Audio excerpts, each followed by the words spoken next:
Cool. Very exciting stuff. No, his name is actually Rock, that's why. You name the snake Rock?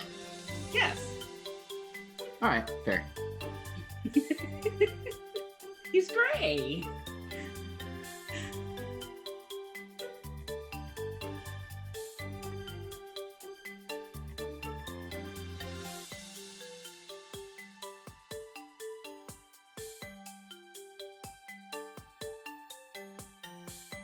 $107. Oh, okay. Because I'm just like, it's definitely not 107. I don't care what time zone you are.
Apologies, I didn't get to sleep until 12, so... Are you apologizing? I'm apologizing because I'm tired. And yawning and really slow reactions. Just... apologizing for the yawning. Neither did I.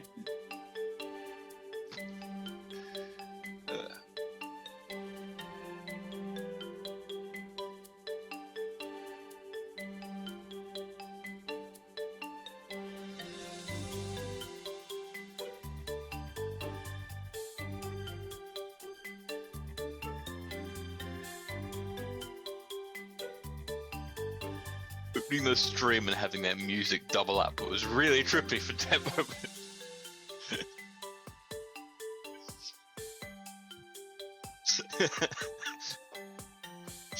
I have definitely done that by accident before as well. It's like, why is this music so weird? Oh.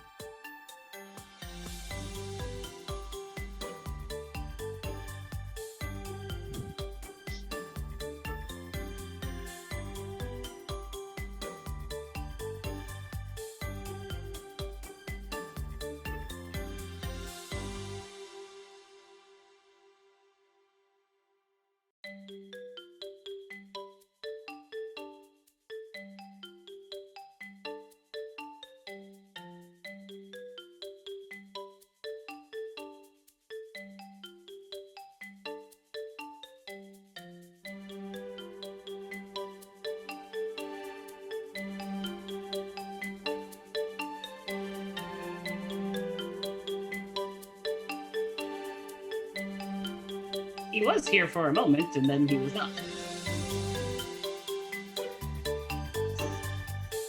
Speaking of being late, hi, Good Guy Pie.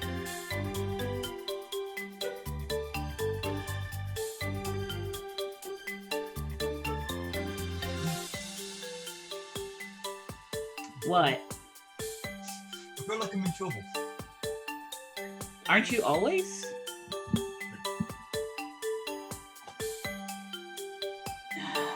They got this sweet t-shirt of Darth Vader and a bunch of storm party. Cool. And a snake.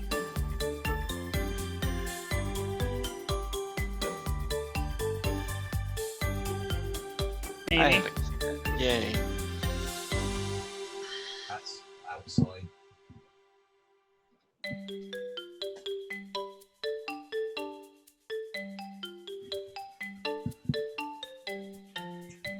feeling better from yesterday, though I am up on a lot of confidence. You sound a little higher. That's fine. There we go. Cough medicine, I'm a bit... Got quite a bit of it in me. Well, I hope you feel better soon. Yeah, so out of nowhere during the Friday session, DMing, and just awful cough came over me. I believe it's my hay fever, so I'm hoping that's going to clear up now I've got a new set of antihistamines, but we'll see.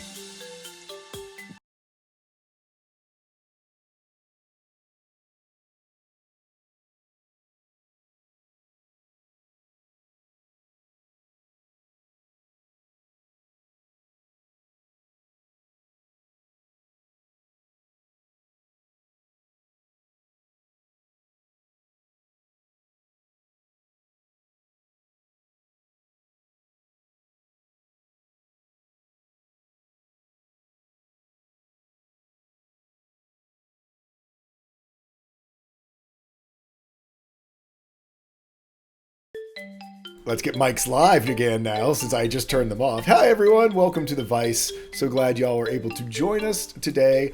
We're going to have a fun one today. But before we get started, let's go around and meet our cast members. Let's start with our buddy Vidar. Dragons or cats? I nearly choked on peanut butter toast. It is 5 a.m. and my body is doing wonders already. I'm playing with Dar Lycran, the escape artist from Death, X-Blade Warlock, and let's experience this wonderful caravan that's come upon us. Speak for me again. I'm not sure if you're getting broadcast there, buddy. You are not. Stand by. I don't know. Can y'all hear? Could y'all hear Vidar when he was speaking? Kyle. Or at least I could. Interesting. Okay, yeah, because the way I've got this set up now, yeah, it's not capturing. Okay, cool. I think this will work. I don't have independent control over the two of the mix, though. That's going to be interesting. Okay, regardless, let's go over to Good Guy Pie. Hi. How you doing, neighbor? I'm Good Guy Pie, and I'm glad to be here again. We're all boogieing, and everyone's friends here, and I will be playing Luck Goldheart, adventure extraordinaire, all the way from Elevation Pit, and have a nice day. Okay, I had to jump down to 4 cameras real quick. Next up, we will go over to... let's just do this. There, and now he's back. Next up, we will go over to Energy 9. Hello, I am Energy 9. I play Looter, our Water Nasty Muck-sized cleric, who is currently on the quest to avenge/rescue the people from her training group, including the Master. This is Rock. He is a snake. Okie dokie. Next up, we've got our buddy, Bird vs. Plane. Hey folks, I'm Bird vs. Plane. I'll be playing Iskatul, the half-elf bard turned gunslinger. Let's see what's going on with this caravan. Let's see if any more ghosts are following us. Let's try not to die, as always. And last but not least, our buddy, Templar Warden. Hello, I am Templar Warden. I have a camera that is really irritating, and I'm very tired. And I'm playing Hidden by Axel, the Tabaxi wizard who just got everyone attacked by ghosts, and now, and potentially have his ability to screw with time. It's all fine. Yeah. Cool. So yes, folks, I've got a new mic because mine kept being weird before, so that's good news. The bad news is I'm still figuring out how to get my balances all back the way that they were. So let me know. I am thinking that I've got a good system that I'm using right now because I'm basically live mixing it in my ear now. So we'll see how that goes. But anyway, I am Tall Squall. I'm Tall Squall. I am your host and am glad to have you with us. We do run our campaign 100% for charity. This month we are raising money for Outright Action International, which is a wonderful organization which basically advocates for LGBTQIA plus rights directly with the UN and other international organizations. So if you'd like to donate, you are welcome to, and it can go to affect our players and their roles. There's a little shopping list down below, and you are able to just click on the link to their site to find out more of the things that they do, which are pretty darn wonderful out there in the world. So I encourage you to, if you're unable to donate, go out and just check out their website, or just kick back and have fun with us as we tell our story today. First little bit of housekeeping that we've got to do is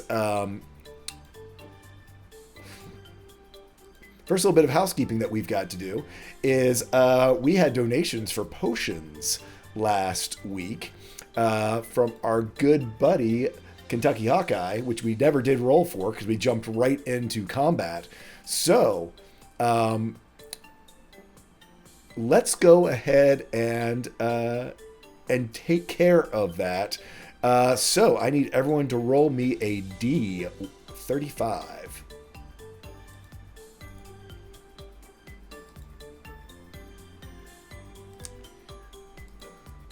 I keep doing the wrong thing on this camera. It's filters is what I want. Thank you. Trying to get your screen a little bit. Whoop. And then we lose you. Okay, that works. Okay, 1, 2, 3, 23 by Mr. Axel. There's all of y'all. So on a 13, basically what we've got, so to move this into the story, well, go ahead and write down what you have. I will put into the story once after we do the intro of where y'all find them. So 13, luck. You have an elixir of health, which are great. Gain elixir of health. Drink this potion. Basically cures. It's a cure-all. It is a lovely thing. Cures any disease. Removes blinded, deaf, and paralyzed or poisoned conditions. Always good stuff. Both Luna and Isco with a 4. Both of y'all get a filter of love. After you drink it, the next time you see a creature, within 10 minutes after drinking this filter, you become charmed by that creature for 1 hour. Creature of a species and gender you are normally attracted to. You regard it as your true love while you're charmed. Rose-hued potion of love. That's something yeah. This is how I fix things between Luck and Luna. Got it. Great. 13. Oh, another 13. So another elixir of health. Look at y'all all rolling the same numbers for Vidar. And on a 23 for Axel. What is up with you guys and giant strength? Another potion of stone giant strength. You all crazy. You want to roll for Sil? I'll go. Or so anyone can, or I can. Either way. I got the sheet. I'll do it. Roll 1d35. 26. On a 20, again, a potion of cloud giant strength, even scarier. As that takes you up to a 27 strength with cloud giant strength. Wow. It's like a legendary potion. Eek. I can get that any day I want. And yes, because luck. Because. Okie dokie. So, unless there's any other announcements, we'll go ahead and roll the intro, and we will get going.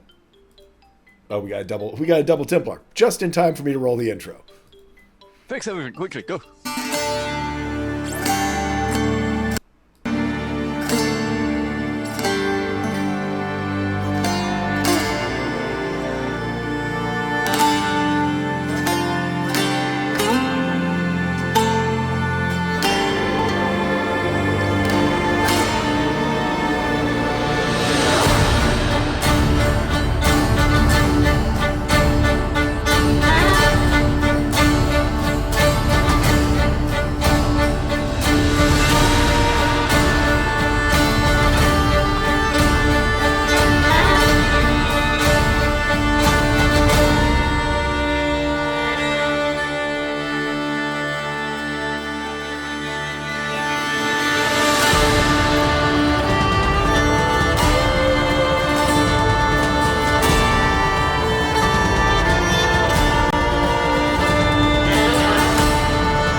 A sovereign nation. And we're back live. So, last time when we left off, basically our party had just used the death rune to cast through the eyes of the dead once more. This time upon the location where Axel's pride, his tribe of Tabaxi, had been massacred. And he was hidden by his mother behind the axles of a wagon, how he got his name, and was saved, the only survivor that he knew of. The party used one of his dragon runes to go back and see those last moments to see if they could glean anything from it, if nothing else, just for closure for Axel.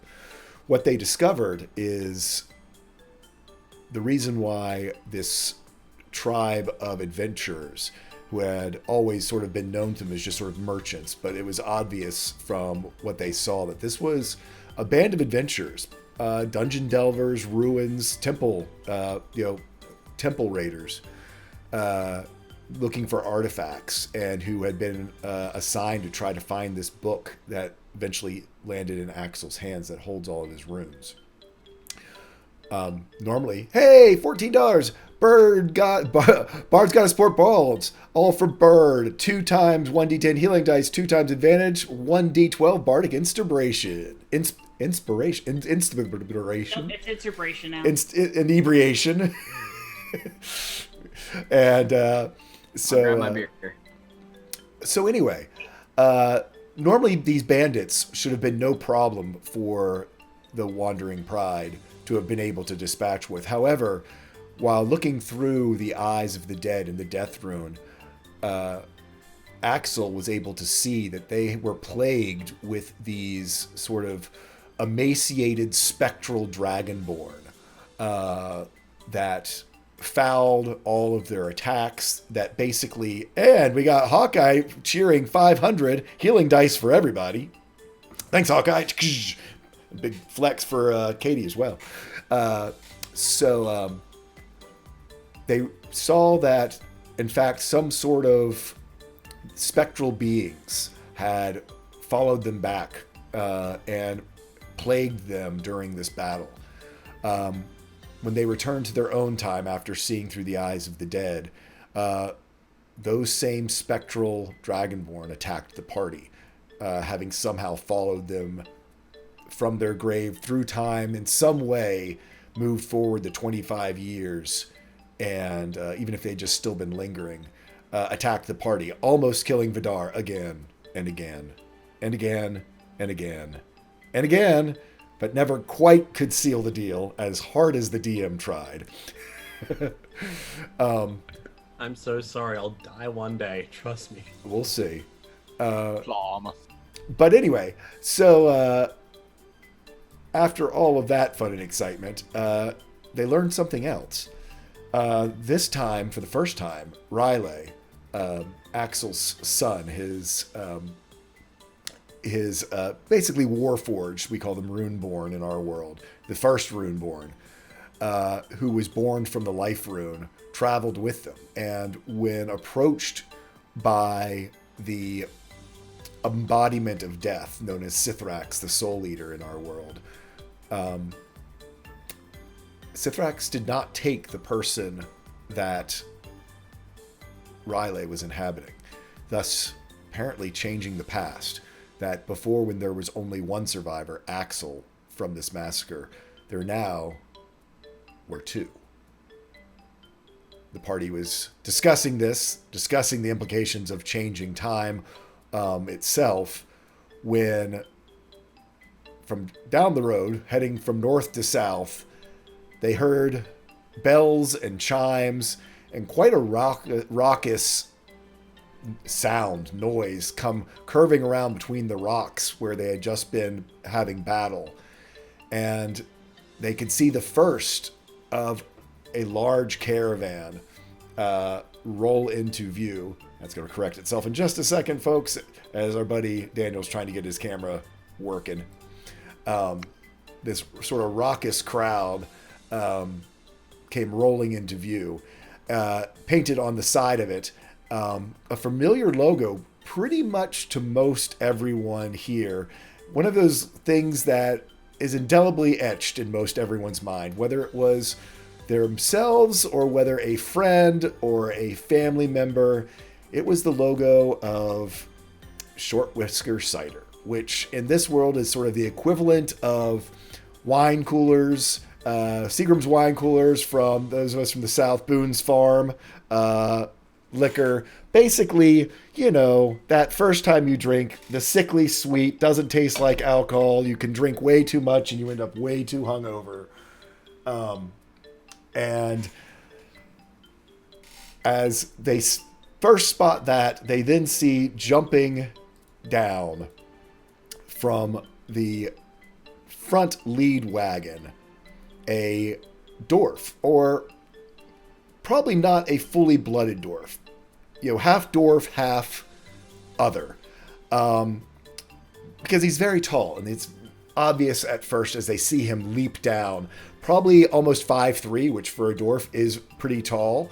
And they notice he does not have a real... He has not the stocky frame of a dwarf, but he still has that build of a dwarf, which actually sort of gives him this sort of exaggerated musculature, which very much is showing off as he's wearing a short, bright purple kilt with green and gold fabric between the pleats, a sleeveless sort of jerkin laced up the front, sort of opened wide, has a very barely noticeable beard, jet black hair, and bright violet eyes. As he jumps down, he yells out, "Adventurers! Welcome! Are you heading down to the conclave by any chance? I am Malcolm Shortwhisker, and we'd be honored to have someone of your obvious prowess joining us as we head down. Not that we are concerned at all, but travel is meant for friends." As he... Out of character, is the conclave the opposite direction of where we need to go with the Lily and the church? No, everything is to the south. Down to High... Okay. The conclave is in High Mount. All right. Yep, everything is headed... Everything to the south, so... Except for the one thing that we've just mentioned, which is... To the... Yes, Yeah, to the there, east. Maybe. He comes sort of running over to all of you and goes, I'm trying to think, probably who would have been towards the back? Probably will come just sort of running over a little bit. I'm Malcolm Shortwhisker, tall of stature, short of beer, big everywhere else. And at that point, you see a tin cup come flying off of the front wagon and doink him right in the back of his head. "Ruth, what? I'm talking about my heart. My heart is what I'm talking about." Okay. Here's the thing. So does the projectile come whizzing by Luna? Because I think on instinct she'd catch it. I don't think he's made it quite to the party yet. I think he's sort of walking towards the party. You just kind of were suddenly just like all of a sudden have this wall of energy heading towards you. Right. But he does give you sort of a lecherous wink as he says he's talking about his heart. "I can welcome you to my caravan, where if I can't beat you in a fight, I will drink you under a table. Except maybe this tall tree trunk of a man here. Who are you, young sir?" And he comes over to Luck. Luck Goldheart. Pleasure to meet you. "Yes, well, I'll tell you what. If I pass out first when we get to drinking, just promise me you will cuddle me until morning, right? Huh?" And this fine elven lady, beautiful and just as deadly, I'm sure. But gods, what a way to die, am I right? Only hope that when the angels come, they take me and they send me such a face as my last moments," as he talks to Celia. I think Celia looks a little nonplussed because I don't know how Jeanette would react to that. Yeah. Vidar's next to Celia and is just like, "Oh, thanks." Oh. He's talking about him. Yeah, he sort of... You know what? That's better. He sort of spins around and goes, "A tabaxi! Ruth, do you see? It's a tabaxi!" And a magic user by the looks of it. You must tell me of all your travels, the stories you must have. And this wonder is your automation? A clockwork? It is like nothing I've ever seen. May I, And you hear Riley go, Dad? As Malcolm's like heading towards him. Yeah, no, Axel subtly moves in front. No, this is my son. His name is Riley. That is wonderful! Long story. I love a long story. It is even better. And Malcolm drops to his knees and like literally crawls like on his knees over to Iska. Gods, please tell me you are a bard.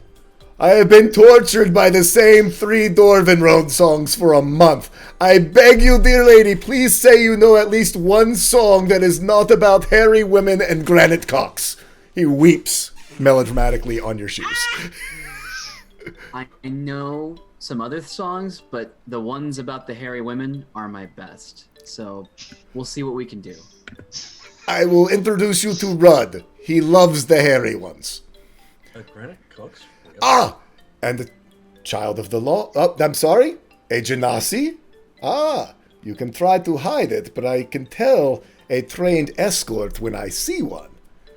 I've heard of genasi being trained up for the gentry, and now my father was nothing as classy as all that, just an honest whore making his fortune one trick at a time out in the sea taverns. But you, my lady, I welcome you.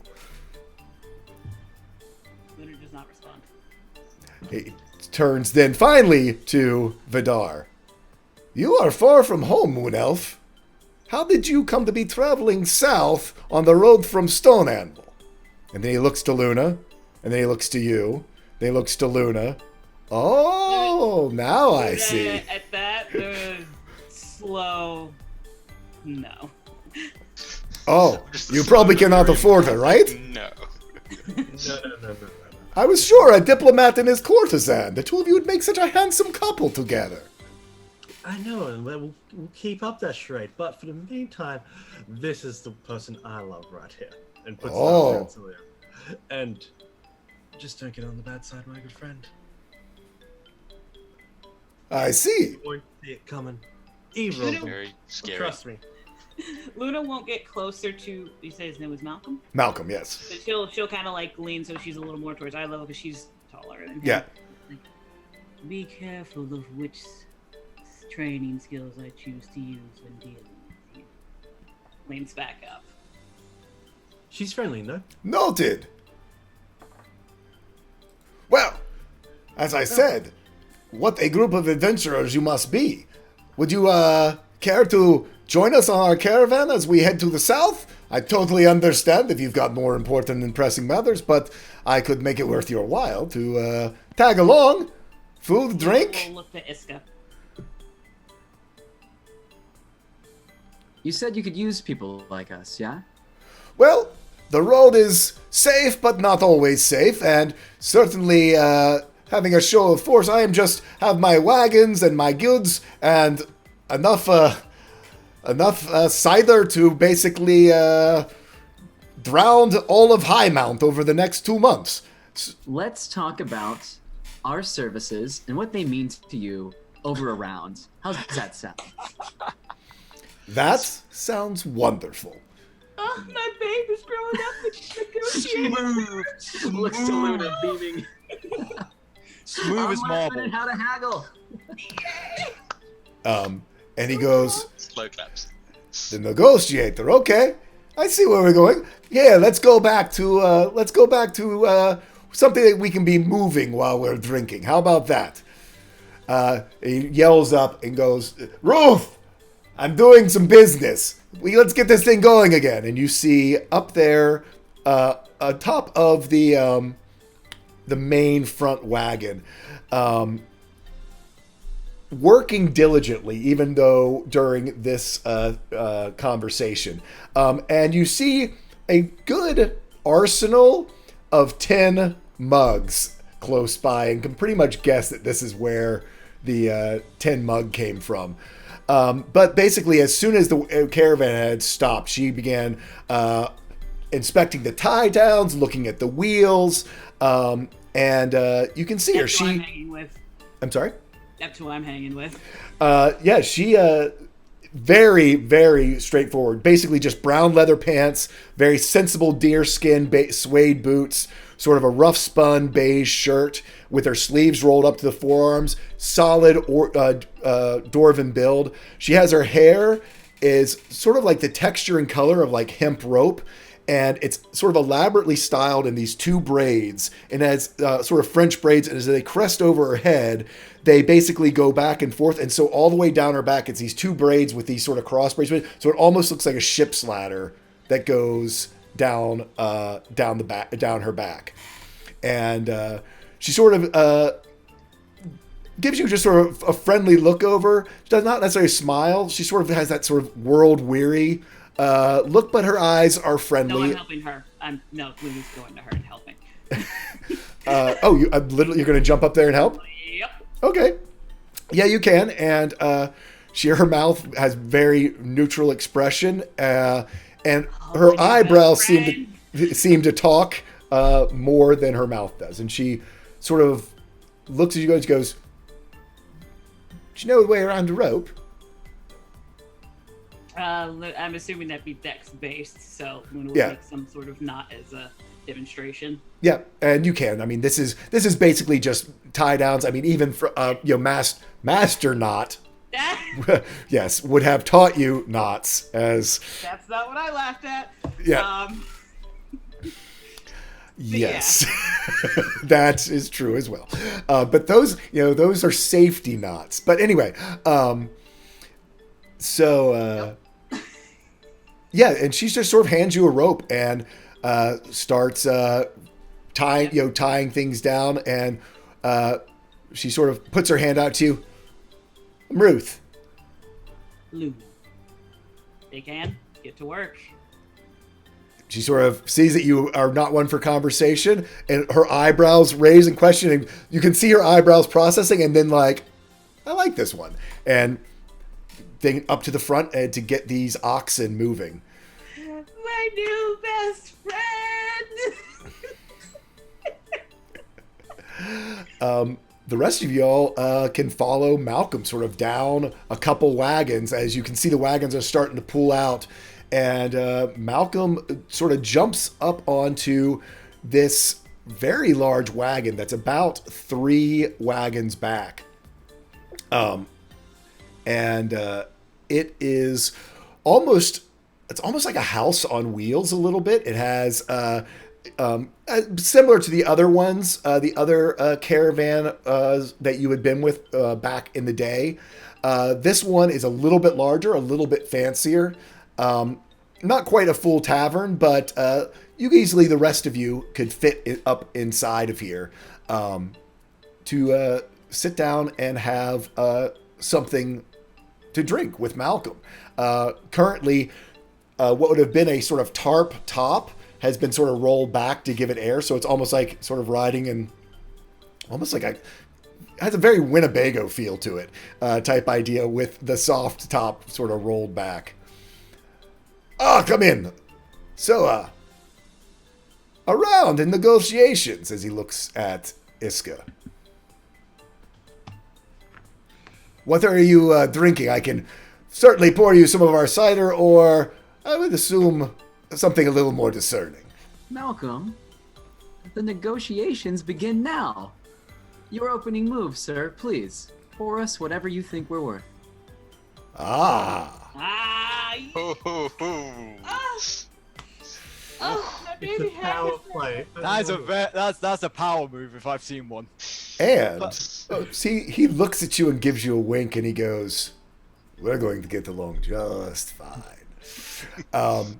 And you can see there's taps all along the back, and you can see sort of a inside of here. It's sort of very small. They're basically, think of just sort of almost a normal wagon where there's benches down either side, but there's walls, and then the top is rolled back. At the back of the wagon, like opposite of the direction, is almost like this bar that has these taps that are set in it, where apparently there's some sort of keg storage behind this sort of back wall. And there's a counter there. There's some glasses and mugs there.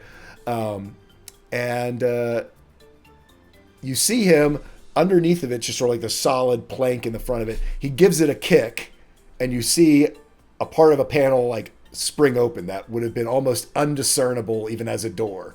Almost like a sort of hidden panel.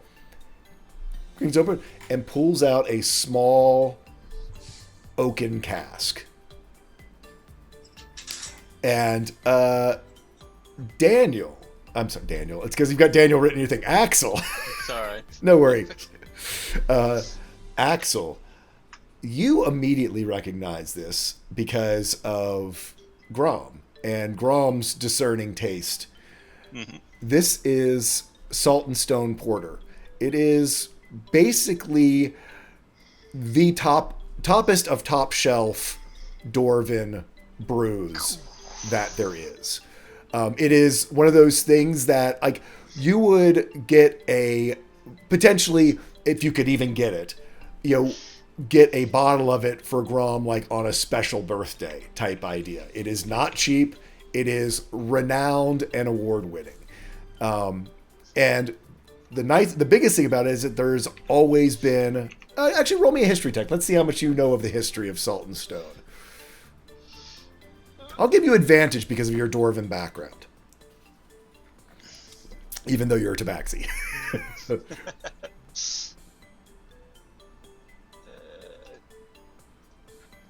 On a 20, a dirty 20, that'll work. Part of the mystery and part of the allure of Salt and Stone Porter is no one knows who the brewmaster is.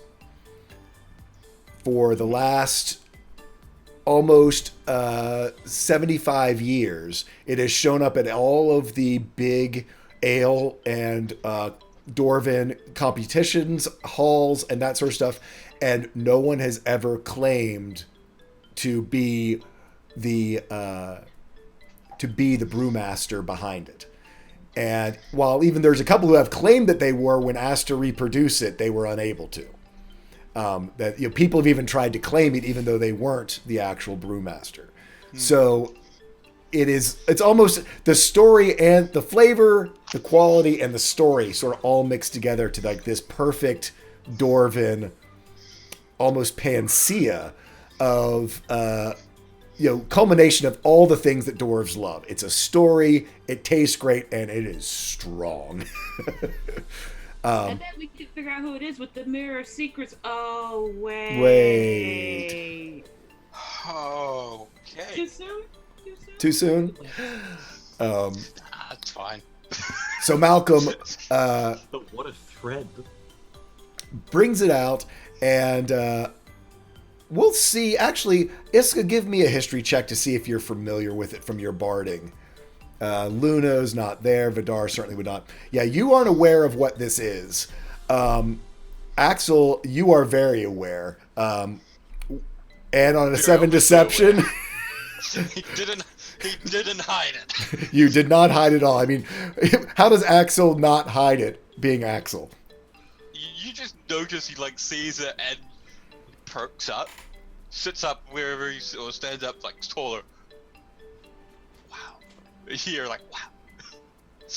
And yeah, because you've usually only seen this in like a bottle, and he's pulled out like a mini keg of it. And he pulls out and he hand taps it for you all right there at the table. And he gives Axel a wink and goes, I see there's someone here who has a taste and a knowledge of the great Dwarven ales.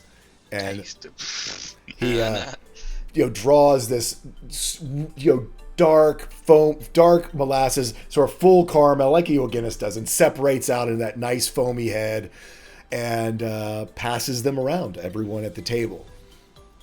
And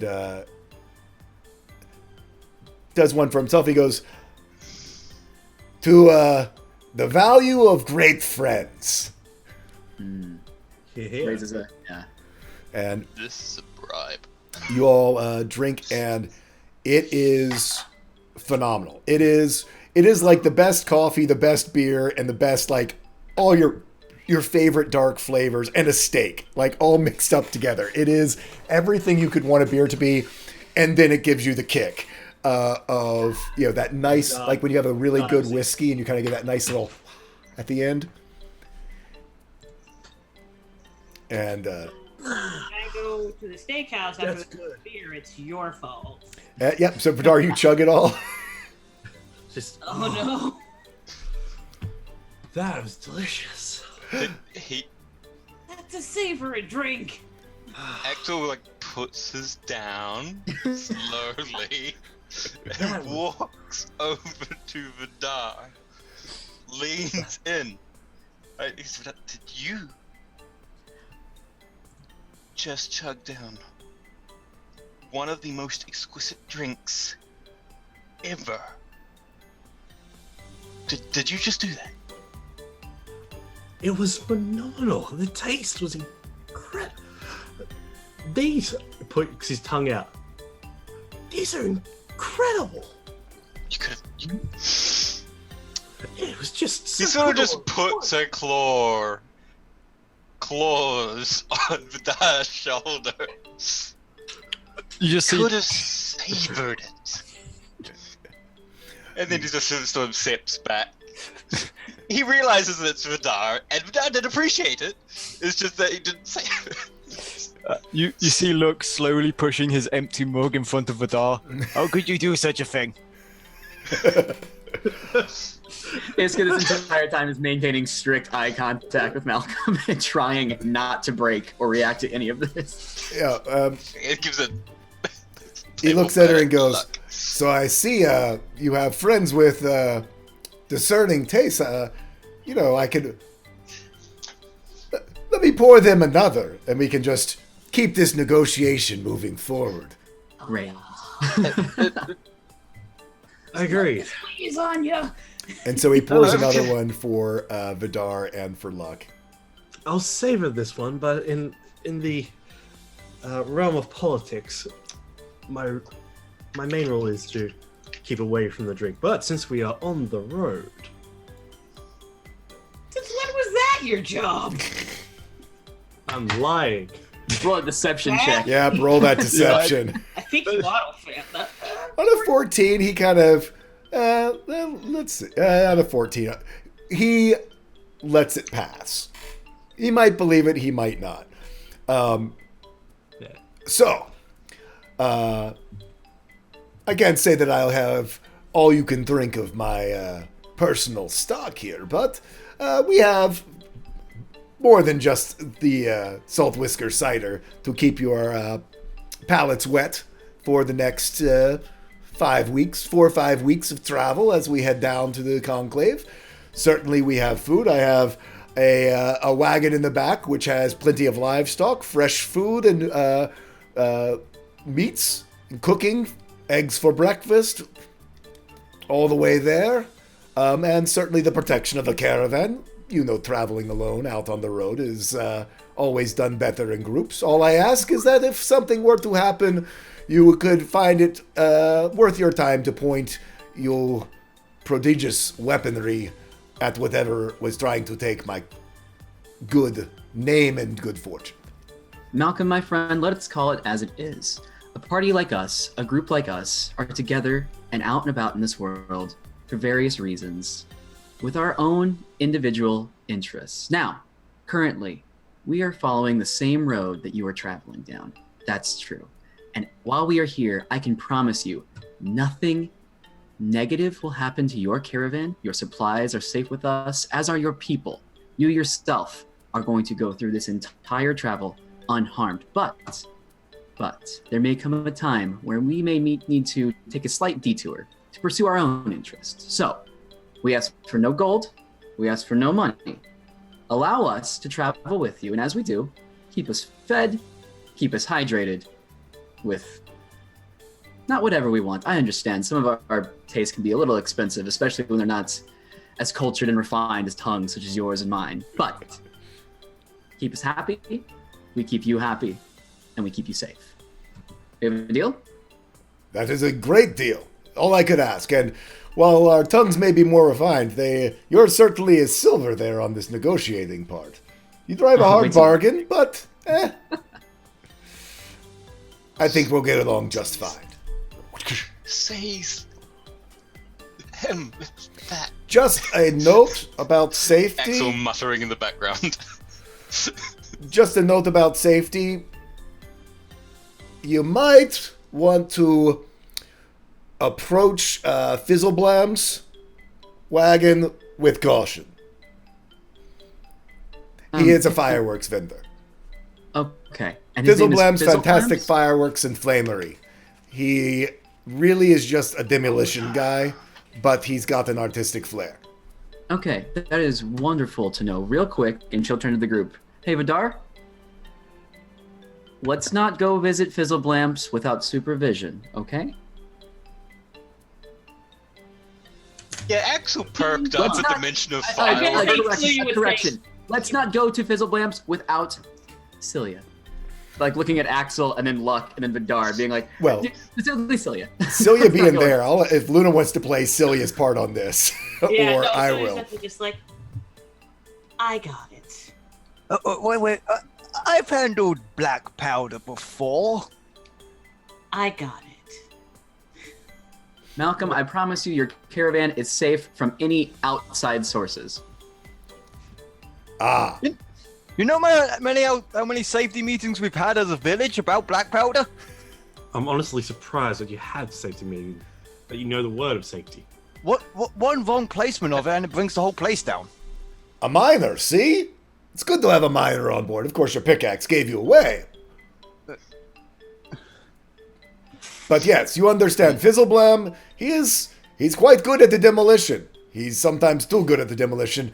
And then he got into the whole idea of mixing colors with his demolitions and throwing them into the air.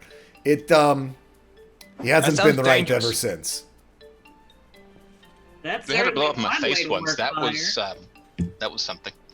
Oh no, it's something when they blow up. He has oh, and don't worry about his assistants. He looks around you. You are a diverse group, so his assistants are a tribe of kobolds. Oh, They mean very well. They're very well. They are very nice. They have gotten a little. They have sort of found religion, in his presence. They've got this thing about that the way to get to their god is to be blown up, but by accident, not on purpose. So it's a little touchy. They mean no harm though. They'll be fine. Muttering, Vagina's just like, kobolds, always kobolds. Why is it always kobolds? I'd like to meet him. They're a nice bunch. Well, it seems like a really, really nice. It seems like a caravan. Well, it seems as though we had a deal. We can finish our lovely drink here on the spring afternoon, and then we are on our way. Well, as you all can feel, basically the wagon has begun, and you all are starting on your way with the Shortwhisker caravan. So, what did bring you all the way out to this neck of the woods? There's not much around. We ourselves are down from Stoneport. A quick trip home for our large friend right here as she nudges Locke. Elevation pit. Elevation pit, I'm not familiar. I assume one of the mining villages around up in the mountains. Mm-hmm. Lovely place this time of year. Up and coming, too. Ah, good to know. Perhaps is there a tavern there? Working on it, I believe. Very good. We might have to start sending a few sample kegs up there. You know how the old Shortwhisker cider is. Once you have it once, well, you usually don't have it again. But they always have it once. I mean, if you would trade gems for the Shortwhisker, they actually might be able to. Ah, Would they be able to afford that? Gems are always Maybe. nice. Not my personal trade, but there always is a need for those. Sojourn's Crossing always has good gem market down there. Yes, I remember that. Hmm. I think he sort of looks through his pockets. Oh no, I don't think I have any of their stuff. So, I think I used it all. But anyway, yes, so we are down from Stoneport. Nice little homecoming for all of you, and then all the way down to Highmount, you say you're headed as well, to the Conclave. Indeed, Yes, indeed. yes. Oh, go ahead, Vidar. Go ahead. Yes, indeed. We are making our way down to there. We're gonna go meet up with some friends and some allies from Falcon's Crest, Surgeon's Crossing. Allies and friends all across the land. Been a while since we've seen them, to be honest. Our little detour is taking a long route. Very nice, very nice. Well, caravan life is pretty basic here. We try to camp around sundown. We then get some cook fires going, spend the night hanging out, telling stories, then up early in the dawn and get moving again. We try to keep up a pretty good pace, and that's all she wrote. Everyone's fairly friendly, a lot of the Wagoneers. We've got quite a haul this time. 12 wagons in all. So it's an interesting bunch, but they're family, right? For the next 5 weeks, at least they are. Oh yes, and another month on it for me. Already been 4 weeks. Speaking of, all right, we can look to you, my friend, to help us out with a song or two. Please save me from these dwarven voices and hairy women songs. I promise you, I'll give you something you've never heard before. Oh, he tops off your mug. But anyway, so from your garb, are you from Highmount? I didn't catch your name. He reaches out to Iska. Iskatal. Iskatal. Yeah, Iskatal. I've heard that name. My livestock wagoneer, Tohir. He talks about you. Shit, are you serious? I gotta go back to my NPC. He was the dwarf, right? Yeah, he's the dwarf. Yeah. He's the dwarf. He knows the story of history and everything. Yep, he's the one who told you the history of everything. Tohir? You know Tohir? Of course. It's one of the first people we met out on the road. Well, his wagon's about 5 back. I'm Great. sure he'll be happy to hear you. Yes, he spoke. He said, at Morgan's Creek, you sang a song and said your name and that he would remember it the rest of his life. He has told everyone up and down the road. Bless that man. You Bless get that charged man. so much more for your performances. Dollar signs in her eyes. Exposure does work. Luna's just static face behind those eyes is just ching, ching, ching. Yeah, the water bubble looks like a dollar sign instead, or whatever. Boing, boing. Yes, somewhere up on the front wagon, just all of a sudden the water bubble turns into gold piece signs. Just Luna thinks to herself why am I salivating suddenly? For the sake of expediency, I was thinking mentally Sylvia's keeping Luna abreast of everything. Yeah, that's happening. that's So we cool. don't- No, absolutely. No, that makes sense. Yeah, you all can sort of all but open channel stuff because you're easily within there. And no, Stoll here is he's a big fan. Well, I tell you what, Malcolm. What song? Thank you very much for the drink, and I'm looking very much forward to spending the next 5 weeks with you. How about we go out and get the lay of the land real quick, see the rest of the caravan, and kind of meet the people we'll be traveling with for a while. Sounds great. Ruth will get mad at me if I don't join her back up on the front. So I will. I need to make a quick round, and then I'm heading back to the front as well. You all make yourself at home. Let them know that Malcolm said they're okay. Oh, thanks so much. And yeah, she'll have some more of her drink and turn the rest of the party and just like kind of hands up, like, let's go see let's go see the sights, meet the people, see the things. We can jump up to Luna and Ruth if we want for just a second. Sure.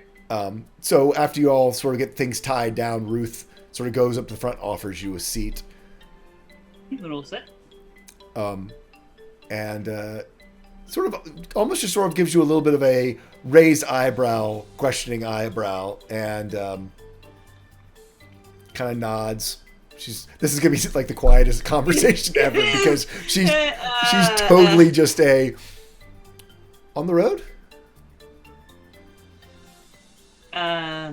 Yes, I have business to attend to, and she'll just flex her hand, not make a fist, but just flex it. And she's very perceptive. I mean, super perceptive. And so she goes, sort of squeezes her hand next to her. She goes, I understand.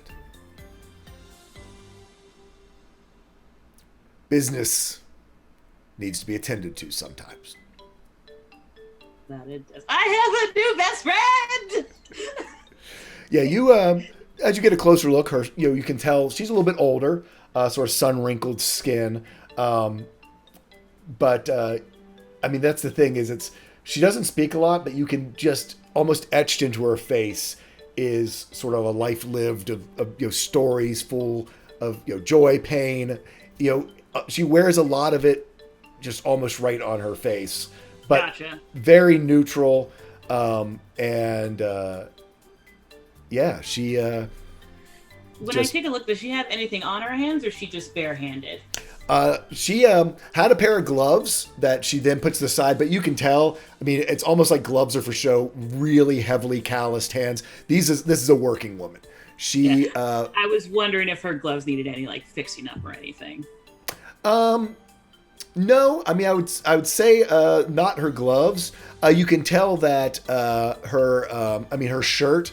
Where it's rolled up a little bit. I mean, it's been patched once or twice. Fairly well. Does not have the seamstress skills that you have. What you do me a history check. All right. History. It's a weird application of this, but we're gonna go with it. Nope. Yeah, no, it was a long shot.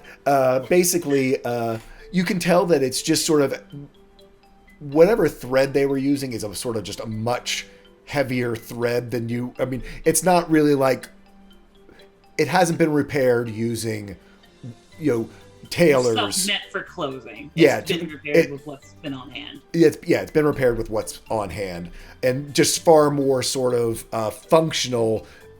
Functional repair than necessarily a clothing type repair. Okay. Luna then will sort of so she will go in her pack, kind of take out, I guess, like thread and look. Would you like a new shirt?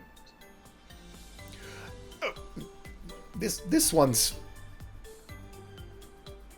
and she sort of gives you. Things being functional is fine, but if you can have something more fitted to the task, perhaps it would be good to take advantage. If you're offering, that'd be lovely. Sturdy, please. It's gonna get a lot of wear.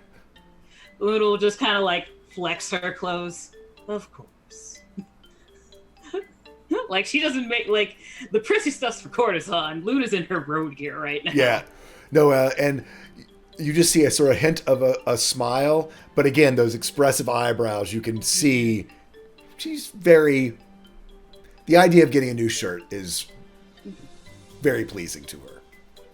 Luna will nod her head and assuming kind of like, hey, Wonder Dam, yay, right? assuming that the party, this is kind of simultaneous as the party, she'll be like, Malcolm should be on his way shortly. I will let you know when the shirt is ready. Because Luna basically kind of just eyed her and got the measurements. Yeah. With how much time she's done, I'm saying she can do that. Oh yeah, no, absolutely. With your Okay. tailoring and courtesan, I mean, between the two, absolutely. Okay, and then she will just kind of pop up and head across. Okay. Yeah, so you guys, caravan, it's walking speed caravan, so it's easy enough to move forward or backwards. What direction are y'all headed? Where is this caravan? Where is the drinking cart in terms of Drinking the cart's caravan? about 3 back. You heard that tow here is about 5 back from that.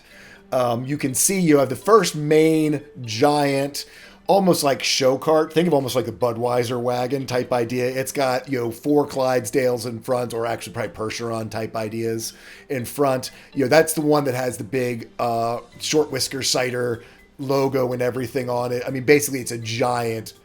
It looks like a giant keg on its side. Then you have a couple of just sort of wagons that have just barrels in it behind it. Literally just have a driver and just barrels and barrels of ale. Then you all got back to this sort of drinking wagon that you were in, the sort of Winnebago looking VW van almost looking wagon that you all were in. And he told you 5 back is probably where you'd bump into tow here. And then there's a bunch of wagons in between. Like I said, it's about 12 wagon long caravan. You are currently at wagon 3.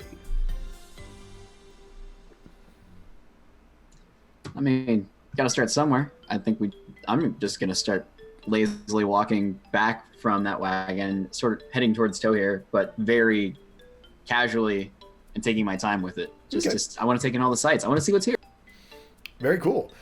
So yeah, if you all are all following along, right behind the drinking wagon, you have another big, just one of these big ale wagons that's going along. There's a couple dwarves in the front with just some big mules that are carrying this one. They sort of give you a bit of a wave. I've seen you come out with Malcolm.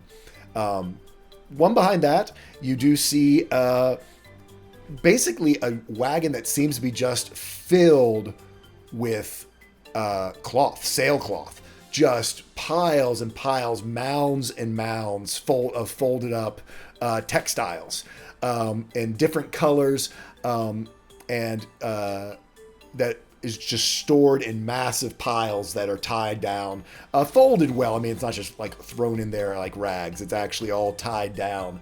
And you see in the front of that, you see looks like a half-orc male and a half-elf female who are sitting side by side, and up on top of all of the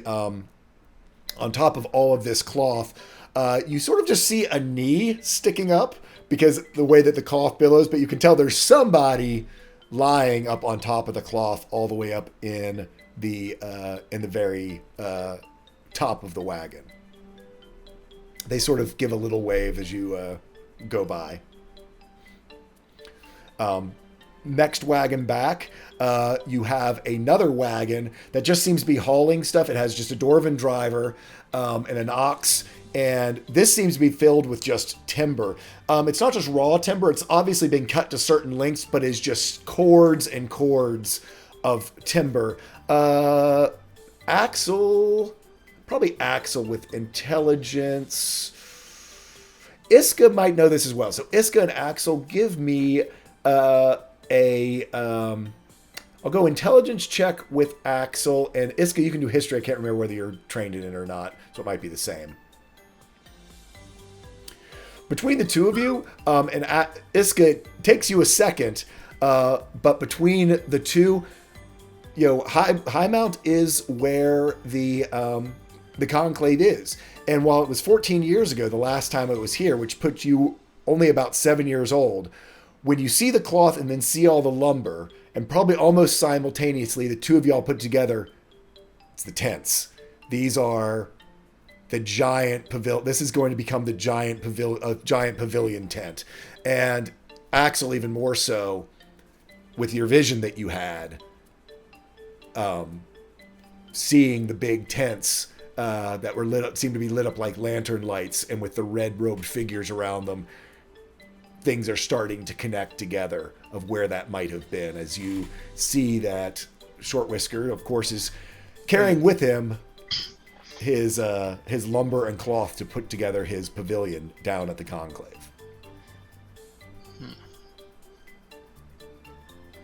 Just to clarify, in the vision, it was more than just like their pavilion. There was like, Lots of spreads of pavilions. them. It was a whole. Yeah. I mean, it was like looking down at an entire fairground filled with it. Almost looked like Chinese lanterns, on a field. There were so many, and the big one that was recognizable to you was Mim's, because hers is so distinct, and of course, with the Leaping Lion tavern there that you had been familiar with, you were able to spot it. Yeah, because it was like Mims was part of it, so it's a big sprawl of all the caravans there. Okay. Yep. Yay. Hi, everyone out there. Thank you all for tuning in. I'm going to just throw a big shout out to everybody. Now we're coming up on an hour in. Chat, y'all are rolling so fast I can't keep up, but welcome, everyone. Thanks for joining our story today. We're having fun with a new caravan that the party's just linked up with.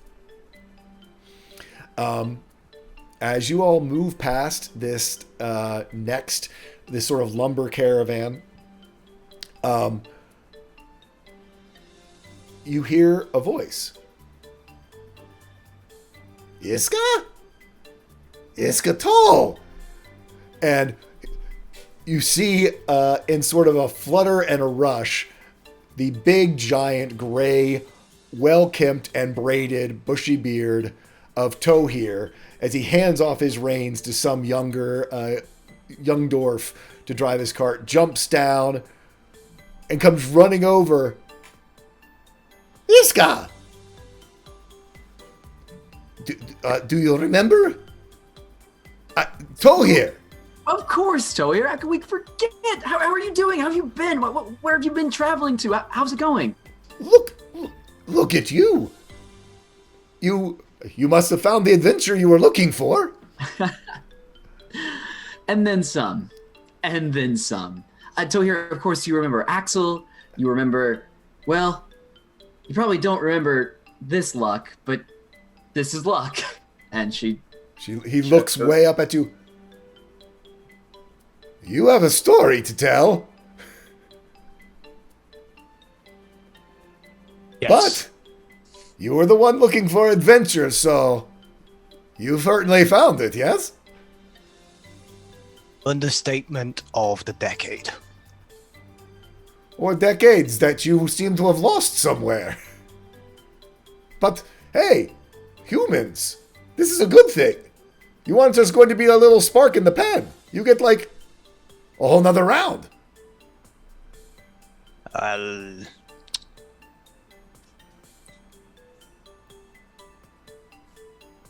Sensitivity, maybe. Just a little bit, please.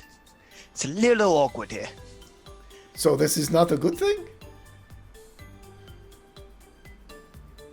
Okay. Adventure. It's complicated. It is a mixed bag. And Yeah, you could say that. You could definitely say that. he looks to Axel. My tabaxi friend. You look different. You look very different. I think, unless I'm remembering you wrong, because it was before the He feather. sort of does mouth like a zipping motion, or across his mouth, like silent motion. Things happen. Yeah. Okay. Guys, You were long in this- story. Wow. Okay. Yeah, no, we've traveled around a lot. This is my son. His name is Riley. Oh, okay. He kind of looks at Axel, looks at Riley, looks at Axel, and goes, I can see the resemblance, and then moves on. Axel now looks for a resemblance. Moves over. I don't think I know you, to Vidar. and I do not know you. Hello. Hi. I'm Tohir. I'm just a wanderer caravaner. I live on the road back and forth between Stone Anvil and High Mount, and I met your friends like 4 months ago. I've met him about, I think, 3 guys, 3 or 2. They picked me up on the road. We were heading out of Sojourn's Crossing when we ran into you, yes. Ah, so yes, I must have been turning around heading back north, and you all picked up a stray. It often happens. True. But speaking of stray, where is my cat? Your cat is never around. I know, but I'm just always concerned. I'm Lurking sorry and for- wandering, of course. To show up when you least expect it. If you see a large bobcat, don't mistake it as like a predator coming to take someone. He's harmless, truly. As long as he doesn't get any of my goats. Yeah, if you recall, his wagon is just filled with cages, and he had a whole like small herd of goats tied off, it's sort of in long chains behind his cart. And Luna, right? It's good to see you. Things seem to be looking up. I was in Sojourns when Iska performed her song, and everyone was saying what the change. That's good.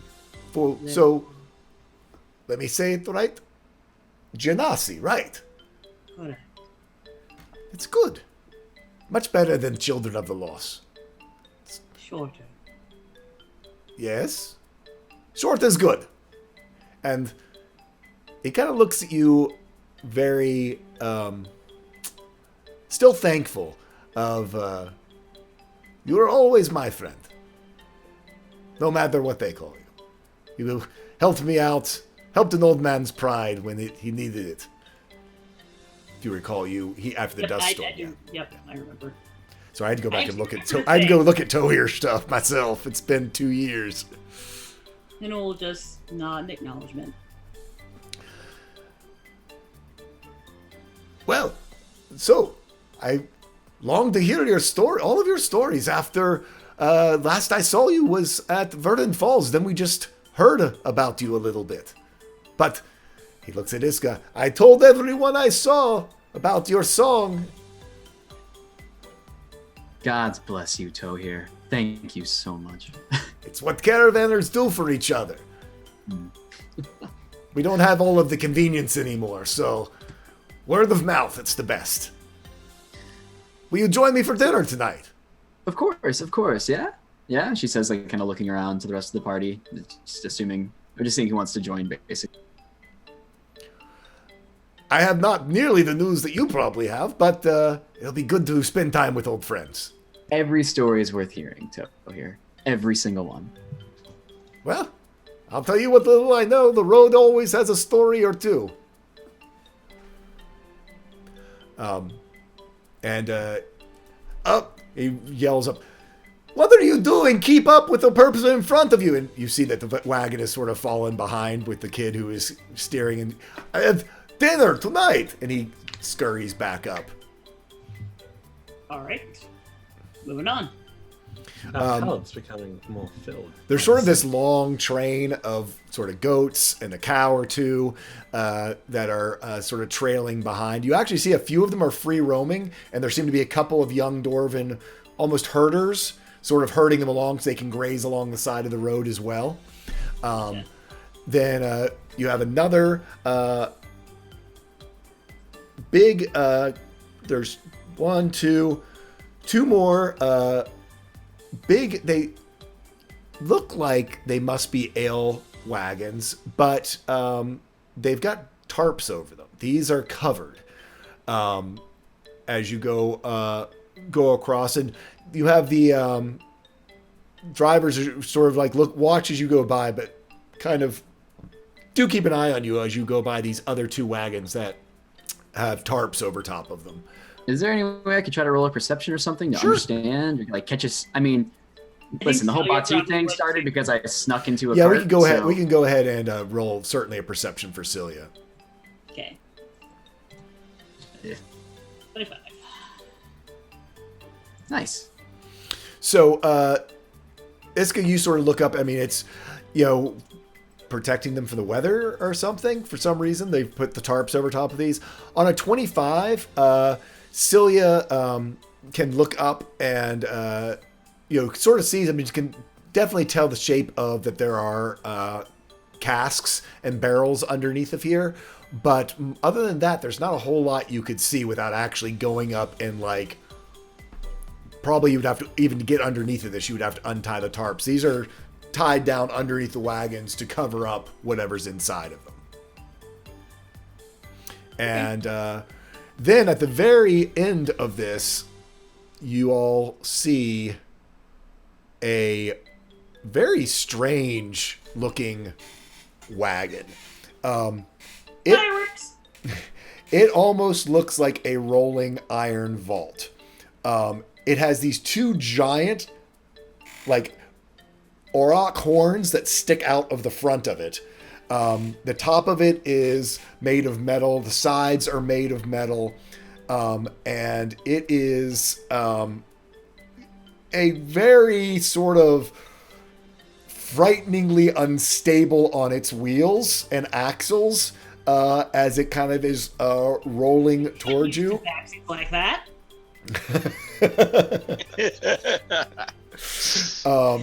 And you do see in terrible lettering Fazelblam's Fantastic Fireworks and Flamery written on the side. Driving up in the front of it, you do see at first you all almost think, is that a tree gnome? Like the arbor leaves?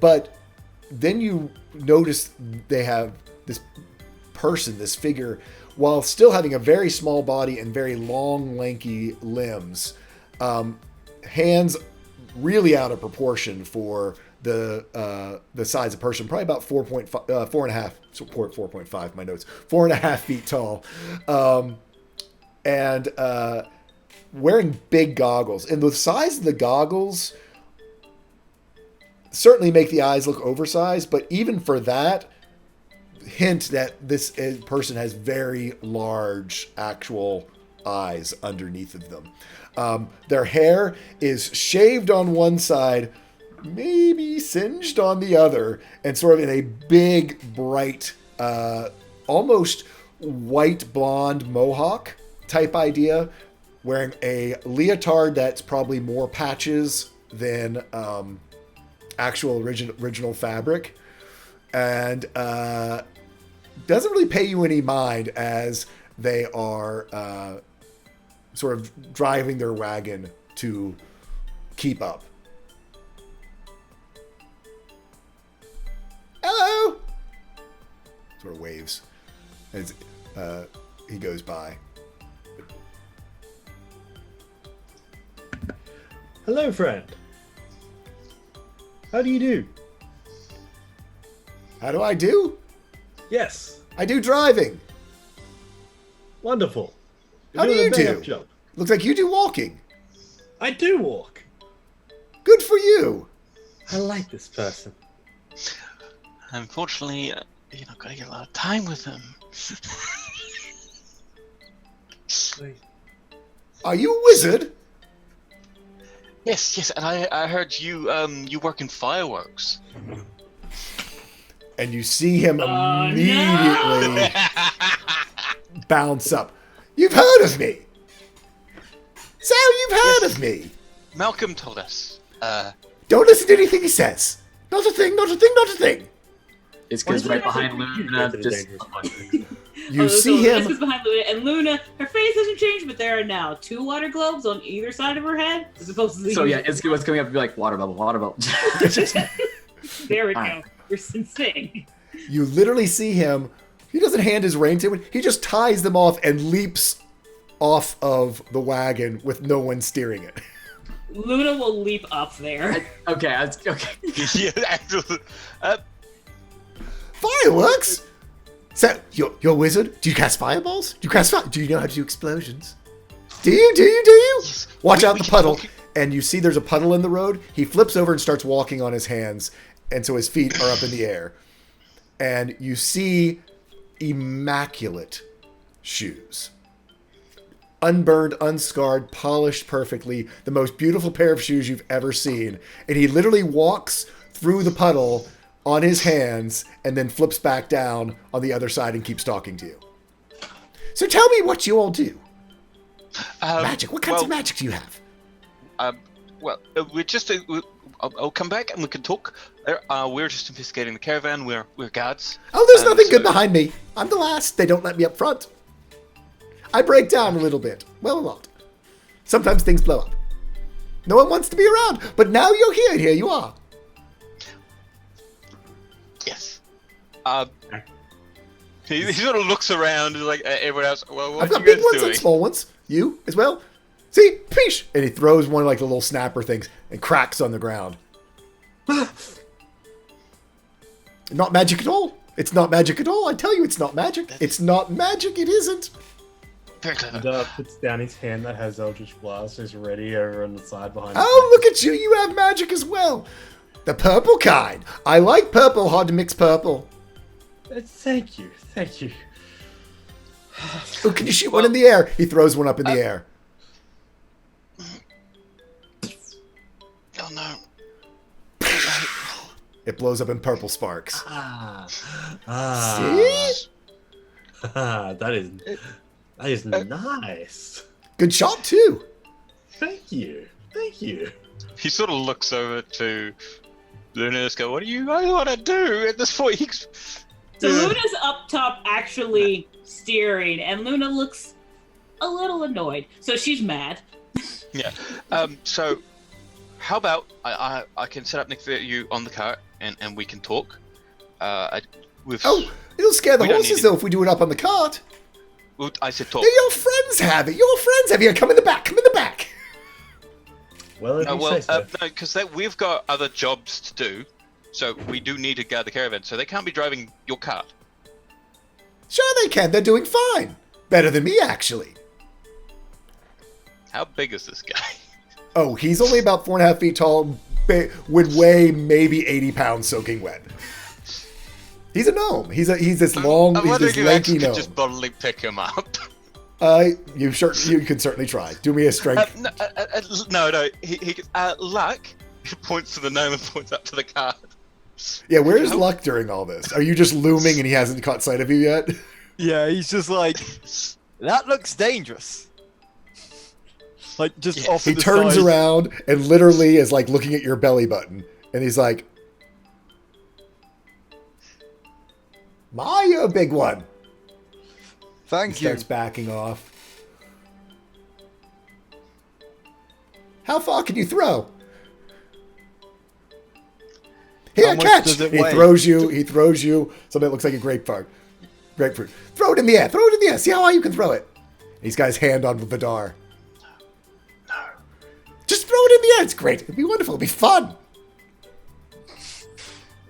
Not wanting to hold what is probably a ball of black powder, he just You aren't wrong. You aren't wrong. he gets rid of it as quickly as he can and just He slaps Vidar. Shoot it.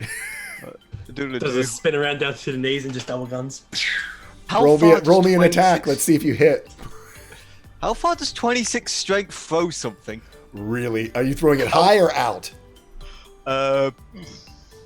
Maybe diagonally, so away from the caravan. Oh yeah, so it's got a good arc on it. On a 23, yeah, you definitely hit it. And you double guns it, and a giant explosion of purple flame and light goes rocketing across the out over the Dragon Gust plains. Not quite over the highlands we're still in right now. I need Luna to make an animal handling check. Turns to the Griffin and goes, excellent, this guy is... I need Luna to make an animal handling check because the giant explosion just went off and you're trying to keep the horses in check. Yeah, I am. This is not gonna go well. On a 7, the horses bolt. Why would you make these things? Iska, what would you like to do as you're standing next to Your us? horses are.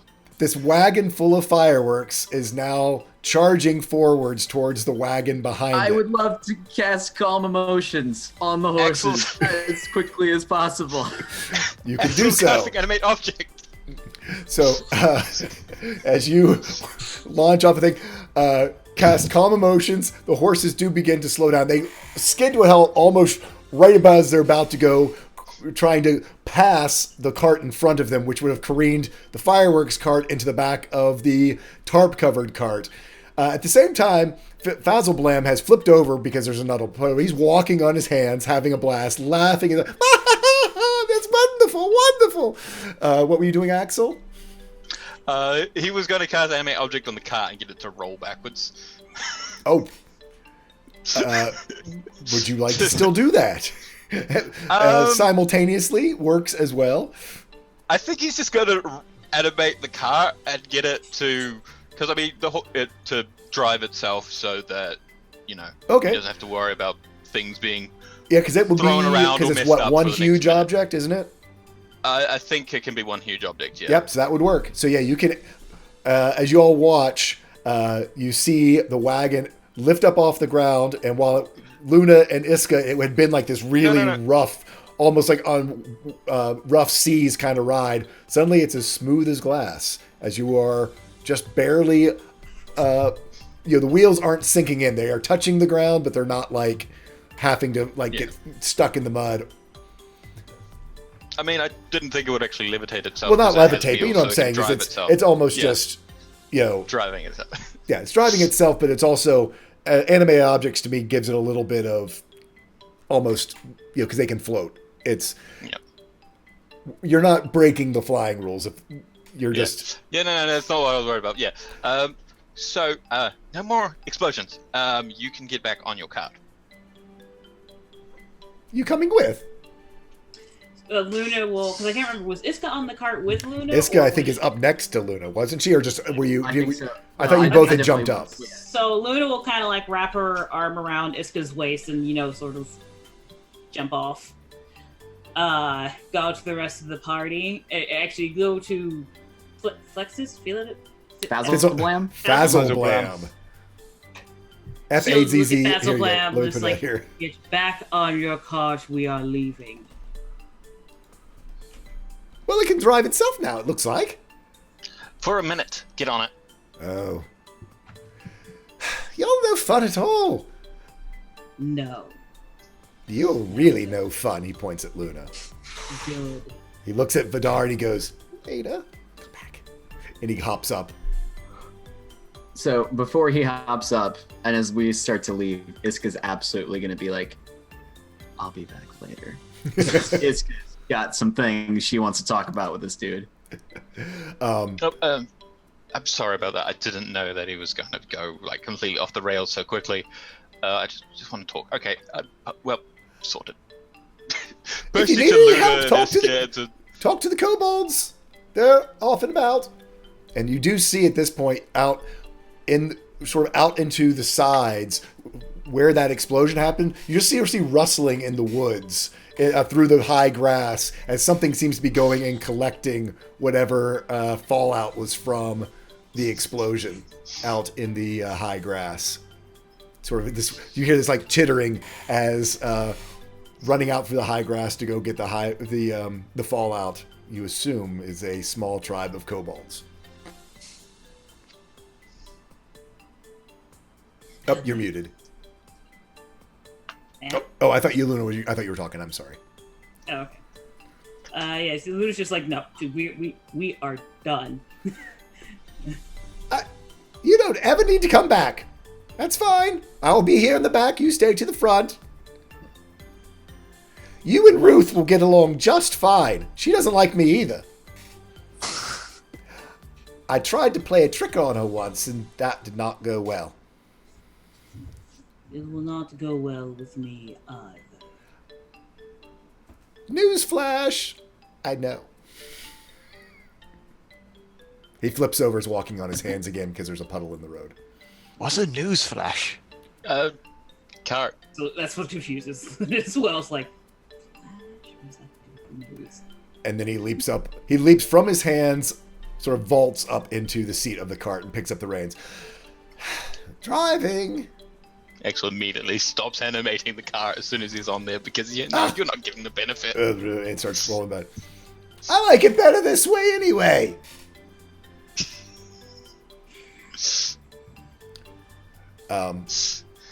Vidar, roll me a perception check.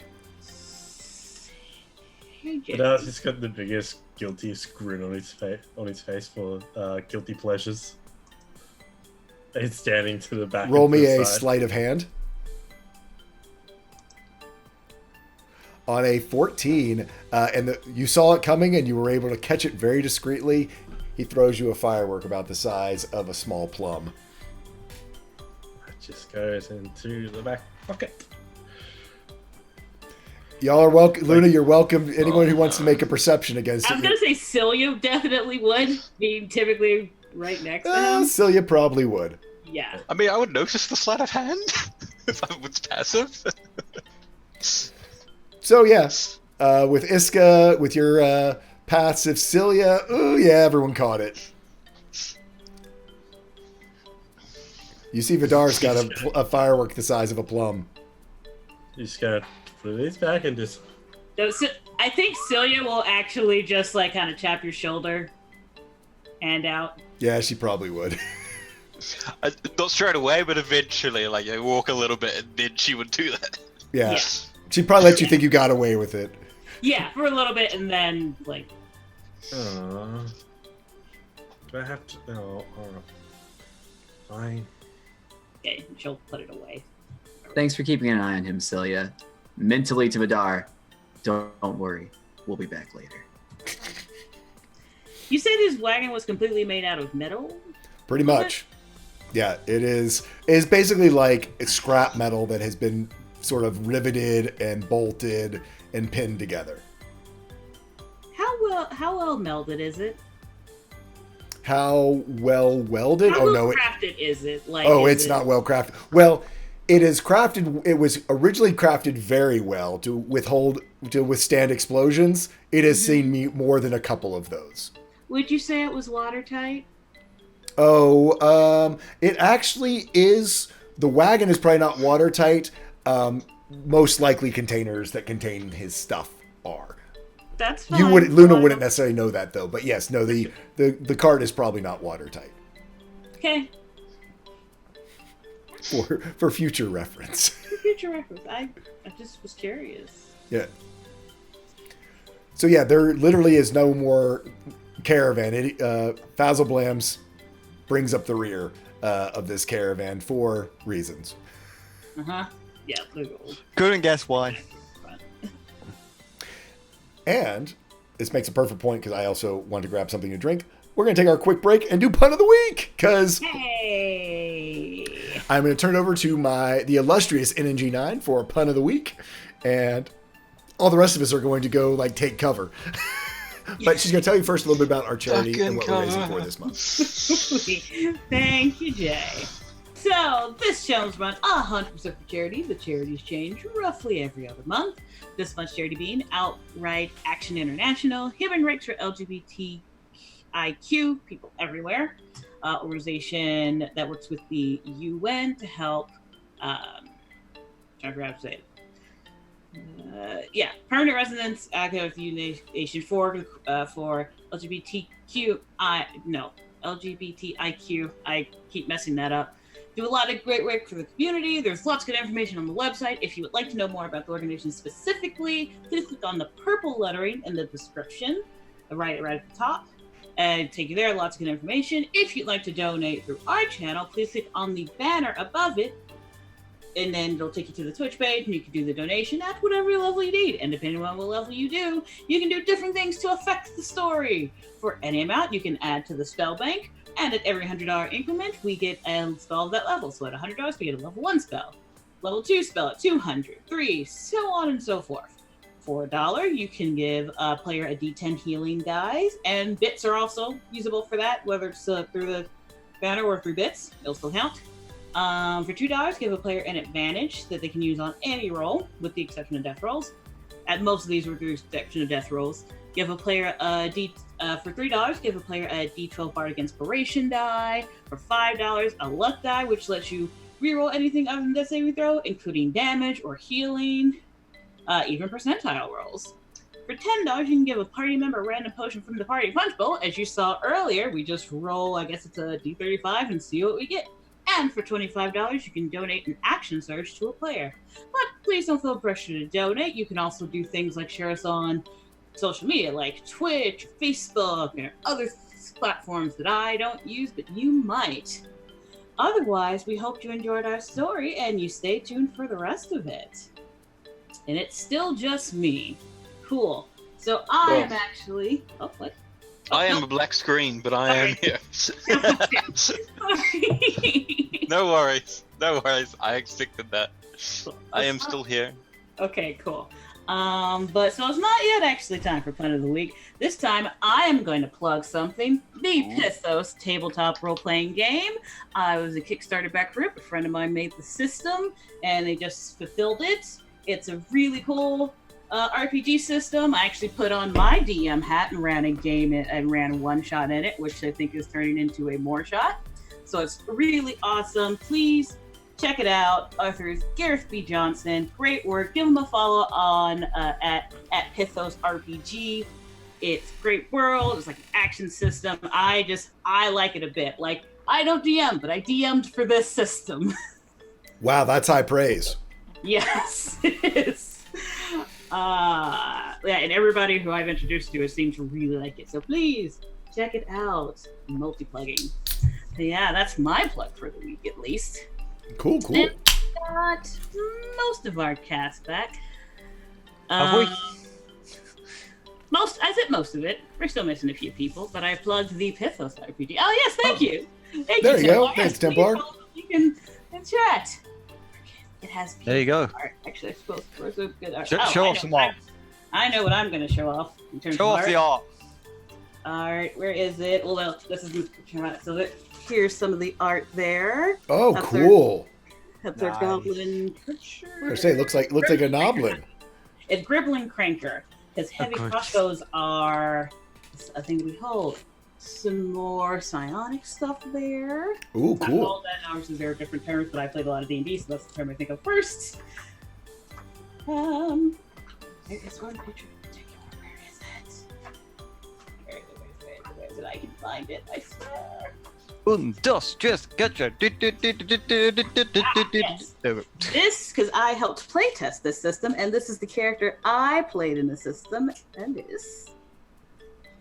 Yes, she was all about elemental magic. Very cool. She uses mana, and again, like actions, a lot of things happen simultaneously, like movement all happens on the same phase, actions all happen on the same phase, so on and so forth. But yeah, it's really interesting. I have the cards out there throughout the table because we were playing. But yeah, but now, time for everybody's favorite segment, Pun of the Week. What do you call it when a dermatologist acts hastily? Oh God, what? And timely. They made a rash decision. Woo! I like it. Oh. Oh. That's I don't know if to think of that one. Everyone, check out Pivos. Yes. While we're waiting on Ferd, I'm gonna do my public service announcement for the thing. Speaking of dermatology, for all the folks who are out there, just in general, with all things, self-care is very important. The reason I got this thing on the side of my face is because I had a little spot that I needed to have taken care of from way too many years being a lifeguard out in the sun back in the 80s without enough sunscreen. So my little public service announcement is, if you've got a weird looking mole, bump, anything like that, most dermatology places these days will do free cancer screenings without insurance issues or anything like that. Go get stuff checked out. I have a family history, so I've always gone to dermatologist a lot. Even with me, I sort of was like, it's no big deal. Take care of it early. Everything's fine with me, by the way. But it's just one of those things, along with all of your, doing your self exams for breasts, for guys, for your junk, add skin to the list because unfortunately there is stuff out there, and prevention is an early detection. Early detection is prevention. There you go. Absolutely. Cool. Look after yourself, you beautiful people. Oh, you beautiful people. And I got a little mini facelift. I was going to say, did y'all notice? I got a little, Oh yeah, little I can tighter. see. Little, Work done. it's a little- You've gone from 60 to 20. Yeah, see? It's like me and Luck, we're like twins now, losing 20 years. Little nip, little tuck. Yep. A, B, C, D. Actually, they're even saying E now, Hawkeye, yeah, for the rules. E being evolution. But yeah, I'm trying to remember them all. I just posted it the other day for what A's A, B, C, D stand for. Asymmetric. I know it's asymmetric. Starts with asymmetric. B is... give me a second. I'm going to do this because it is important to me. So, folks, you can check in my stream. I have it posted, but there's a great little thing. So, asymmetry. One half doesn't match the other half. Uneven borders. B is borders. C is color. D is diameter. E is evolution. Those are the things you want to look for. Yep. So, asymmetry, border, color, diameter, evolution are your ones for skin cancer. And melanoma being the bad one. I luckily had just basal cell, which is the easy one. But anyway, enough of that. We're going to get back and jump into our caravan. It is mid-afternoon as you guys have made it sort of to the back of the caravan and are heading back forward, leaving Fazl Blam behind, sort of groaning. You do hear some chattering behind you as it seems like this sort of little troop of kobolds has returned or brought back whatever they needed to. And you guys are welcome to find a spot to sort of hang out along the caravan to walk. There's a couple of these big wagons do have spots in the back for people to sit. There are some people, as always, who just are walking with the caravan as well. The end of the day is yours. It's about 4 p.m. I'm gonna probably head back up towards Ruth and, just start making the shirt there. Okay. If there's a spot available. So yeah, you're able to head up to Ruth, and you can see that Malcolm, he sits up there for a little bit. He seems to be very fidgety. Well, he's up there and then he's down, and you can see him talking to another wagoneer and stuff. It's interesting. Whenever Ruth leaves, she leaves and is expecting wheels, is looking at tie downs, is, actually, just pulling pine cones off of, off where they've fallen in some of the wagons. Very industrious. Malcolm seems to leave to go socialize. Yep. How about the rest of y'all? So you can find a spot up there on Malcolm's wagon, or even in sort of the little drinking wagon that y'all were in. Those benches are open where you could have sort of a Luna more... wants to be near as few people as possible, and Ruth is good company. Probably up there close to Ruth then. It's... sometimes you might have to give up your seat when Malcolm's there, but pretty much usually whenever Malcolm's there, Ruth goes. The thing is, will be stuck with Malcolm for a little bit while he's driving. Yeah, yeah. He chatters a little bit at you, and if you'd like to make conversation, he will certainly make it. But otherwise, he's just going to chatter at you. Fair enough. So, courtesan trained. Yes. Falcon's Crest, I assume. Yes. So you've been through the Vice. Yes. And chatty as well. No. Well, let me tell you about my father. And so he starts going into the story. Do you listen, or do you just let him chat? She will listen. So he tells you the story of his father. That his father was there's no putting two and two together. He was a whore. Good work, good man. Basically, traveled all throughout the Dwarven kingdoms, but maybe finally did settle down there in Stoneport.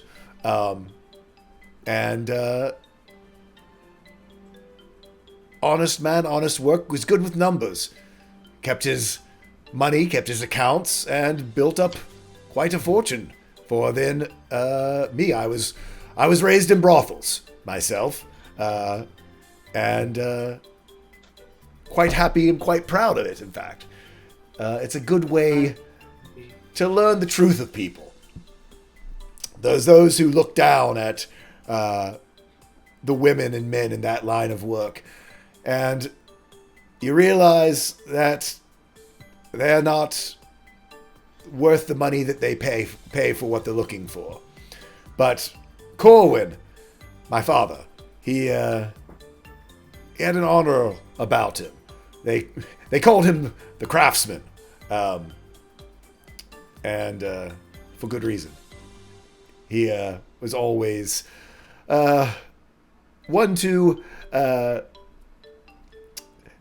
as they say in the business, he was both hammer and forge and knew how to craft well with both. But yeah, so that's where I started my business. Met Ruth, and we went in business together. She always had been a part of the fishing families there, the Saltstones. And that was her trade for years and years and years. And she then became a brewer and came up with good old-fashioned Shortwhisker cider, started to give it away at the brothels, and my father invested, and now here we are. Is your father still... Oh, no. He's passed. He passed, good 50 years ago. Was pleasant way for him to go was with two of his oldest, more than clients, I'd say friends. There on the rocks above Stoneport. It was a good end. Sounds like it. Sounds like a good man, and believe you me, I am not one to judge how one gets going. Though honestly, if a service is provided and you pay for it, I do not see the reason to look down upon it. Yes, he always said the only work that he was ever ashamed of was when he was doing all of his investing. He said, that's where the real shameful work is. Actually, and one thing she might actually talk to Malcolm about would be like, best way to set up like back entrances to brothel and everything. Like talk about, Falcon Crest and see if there's any ideas that they could like exchange in terms of that. And he would. He grew up mainly. I was nothing as fancy as what we've heard about out there in Falcon's Crest, but there's always usually a discreet entrance that that people like to have when they don't like to be seen, especially when some of the nobles would come visit my father's and wouldn't want their wives to find out that that's who they were dallying with. Corwin, he was always discreet. That's why people liked him. Discretion has great returns. Yeah. They didn't call them the craftsman for nothing. Kept going to see the craftsman, for those who didn't know, you were just going down to buy some benches, right? You seem nice enough. Well, I figure there's no reason not to tell people who you are and what you are. I suppose that depends on your line of work, but in general, yes. Well, not saying you have to tell everything, and when I'm saying the type of person that you are. That's sort of what I talk about. I'm the son of a whore, and I sell cheap liquor to get youngins drunk. That's what I do. Well enough to me. You're all right in my book, Luna. And maybe you'll have to teach me some of those fancy courtesan skills. Ruth is always telling me I'm too coarse and harsh. She will give him an honest assessment and be like, you will have to work on your flexibility if I were to teach you. Yeah, that's for sure. It's like again, that's her honest. She's not hitting him. She's just giving an honest. Oh no, absolutely. And like I say, he is very muscular and somewhat muscle bound, mainly because it's this weird genetic heritage that he has of he's got almost like an elven frame, but with a dwarven's musculature. So he almost looks like a bodybuilder, but then squashed down, to dwarven size. So it's this very weird, almost wider than tall look to him. He just gives you a smile and goes, "You're not wrong about flexibility, but I am strong." He takes a swig of whatever he's drinking. You look it. Ruth is good. And he goes on chattering about his business and things like that. So what's the rest of the party up to? Drink wagon. So you can head over there. There doesn't seem to be anyone. Really around. You do see these taps that are there. You see mugs that are there. It seems to be help yourself. You do not see the cask of salt and stone. That's perfectly fine, because Vidalski's going to find the quiet corner and that's nice and dark within it, and he's just going to pour himself a drink, pull his coat up over his head, and just head down on the table. Just... I don't know if anyone's there with me either. Okay. But So Vidar is going and finding I'm assuming some place to take a rest to get some, seeing as you almost died again and again and again and again. So he's going to go process that. I imagine Celia's maybe not right next to him, but keeping close enough so she can keep an eye on him, make sure. Yeah, Celia will say is in there with you. Yeah. So Iska, Luna, Axel, Riley.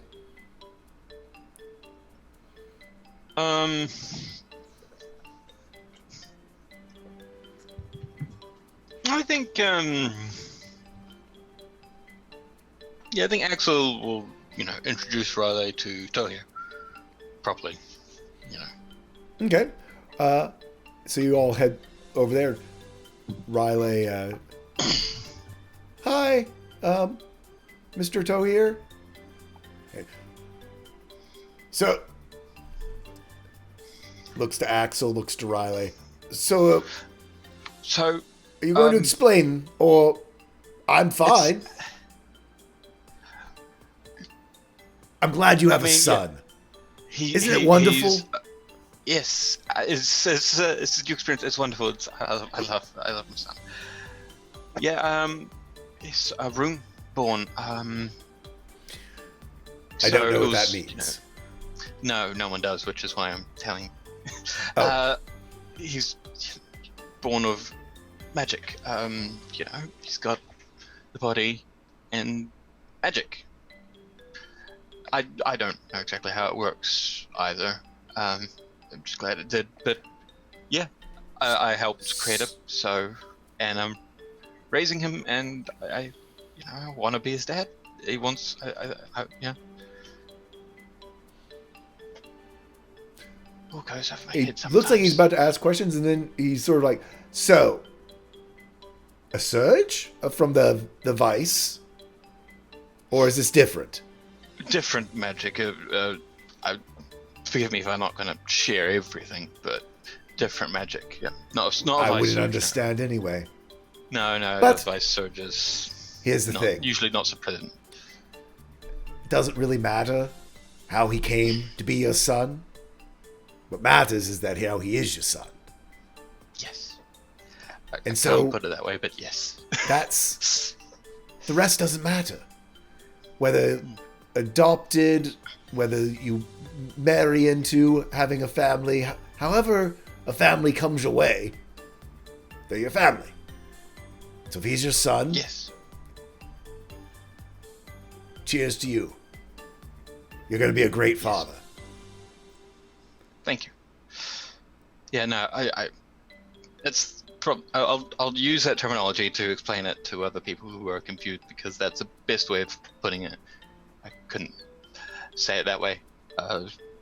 My brain works too much. I remember that about you. Yes. How's your trip been? I mean, we've been through crazy. We've made some people enemies. you Well, know. here's... So, I'm not the smartest dwarf around. But I still can't quite figure out how in one trip you ended up here without us crossing paths. I mean, I guess it could have happened in the night. You know, I mean, adventurers and all. You might have just skipped around. So where all have we you skipped been? around.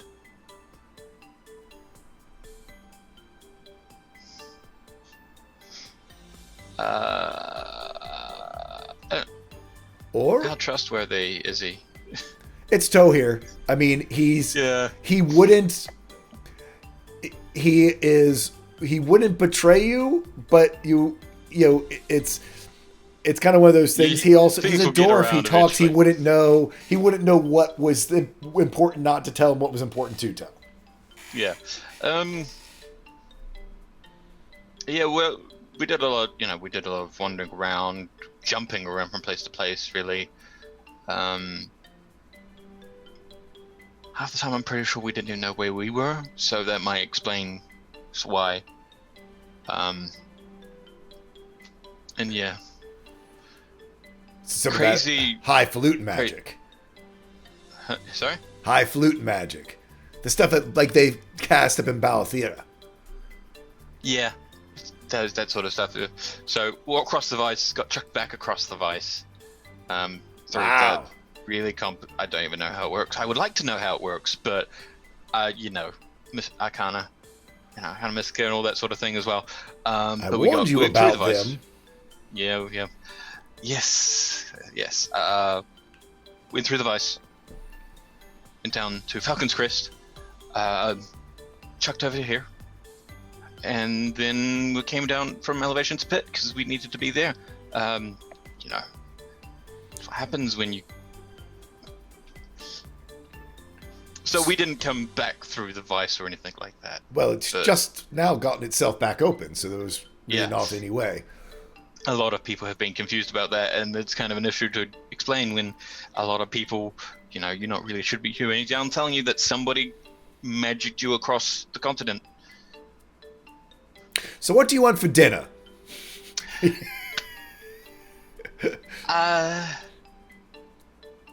Do you want me to help you cook? Maybe I can help you rustle up something. That would be depending great. on, of course. Yeah. Well, Keep our hands busy. Riley can help out as well, yeah, that would be if you want to, of course. yeah. Maybe Talia can give you some tips with tending animals if you're, maybe when you're hanging Okay, around animals. yeah. And Toe here was like, "Oh, of course. Well, I've got a nice recipe for tonight. If you could go back to the chicken coop and grab some eggs, that'd be lovely." Oh, okay. You Can I not do that, Dad? you can. You know what you can do. Be careful. Try and control your abilities. Oh, okay. Yep. Yeah, no, I'm not worried, and I don't think any of us are really going to complain if something goes wrong. It'll be all good. Just, you're going to, work on it. Practice, it's good. Okay.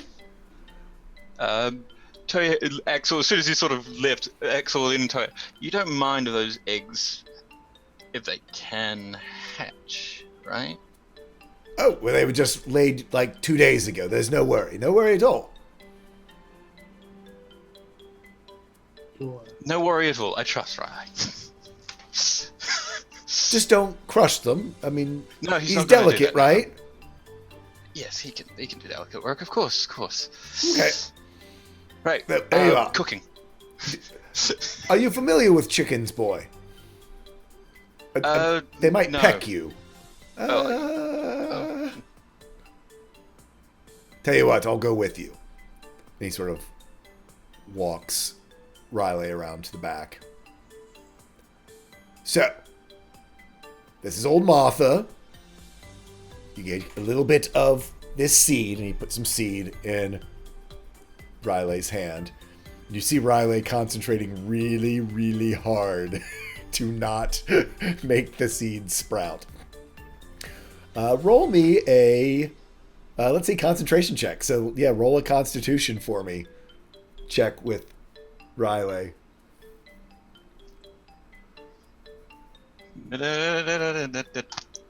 If you've got a sheet up. Kick or save? On a 19. That works. We'll do the save. It's fine. And you just see him staring, and the seeds don't sprout. And he goes, "Give us some of that." And then when she comes forward, you just grab the eggs. And so Martha comes forward and starts picking at it. Riley grabs the eggs. Now he's got about 4 eggs in his hands. Can I have another Constitution save? Here's the problem. Yeah, no, Axel pretty much figured that was an issue. Ah! On a 26. It's like you're staring at the eggs, he's staring at the eggs. Tohir's staring at both of you of why you're so worried. I got it, Dad. I got it. That's right. Well done. I got it. Okay. Here's your eggs, Tohir. And he hands them down to the dwarf, and he's like, You sorry. That's good, boy. Okay. Roll me one last Constitution saving throw. Oh no. Yeah. Not too many tabs open. There we go. On a 26, Riley holds it trust my together boy. as you go past the other chicken coops and other small little lambs and things like that. All of these animals that are around. Well done. Well done. Riley's just like, okay. That was okay. Okay. Yeah. Luna's gonna give the silent thumbs up. Just so at the front of the caravan, to give us a thumb up and nothing like. Yeah. Oh, that's right. I forgot. But telepathically, you could have been sort of. Telepathic thumbs up. Was That's in the end. Iska joining? Iska and Luck joining? Is Right this, now, or Or has Isker wandered off? did they join when he went to Tohir, visit Tohir, or did they head off?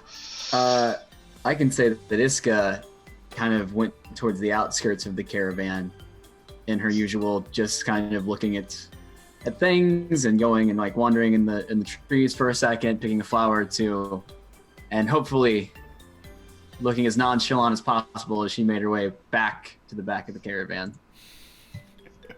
So, Okay, how Iska's about very slowly working her way back? how about Luck? What are you up to? You heading towards free booze, or are you? Probably free booze in this case.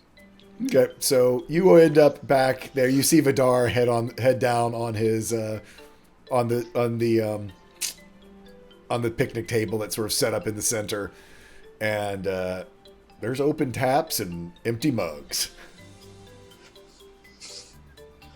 It's like looks at Vidar. Lightweight. And then goes off to drink.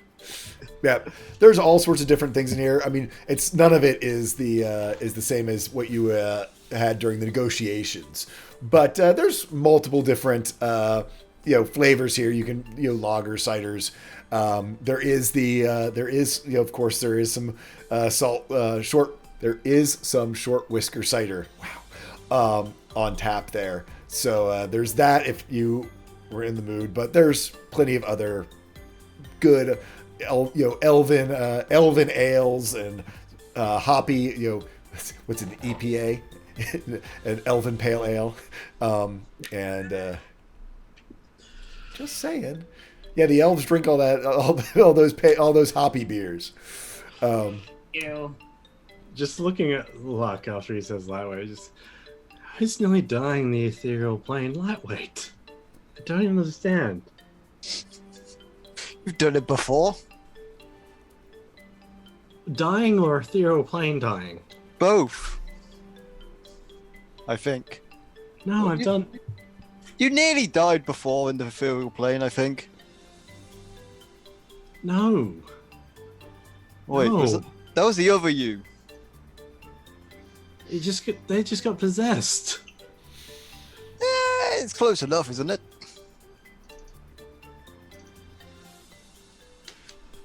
How do you treat? He's just gonna pull his shirt up and just show a new scar. It's like, how do you even treat these? What do they go away normally? Just looks at you covered in. So just looks at you with like this singular giant scar across his face. Couldn't tell you. Never had a scar in my life. You just look like you don't. You want to play a drinking game? You'd lose. I'm not the one playing. You're the one playing. Then it's not very much a game if there's only one person. I get the entertainment of it. This is just there is no winning in this game then. No, it's just a game to get drunk. Are you going to drink? Yes.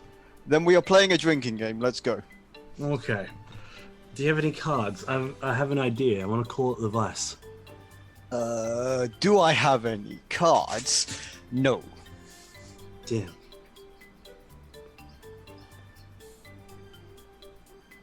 Or Well- you could just drink.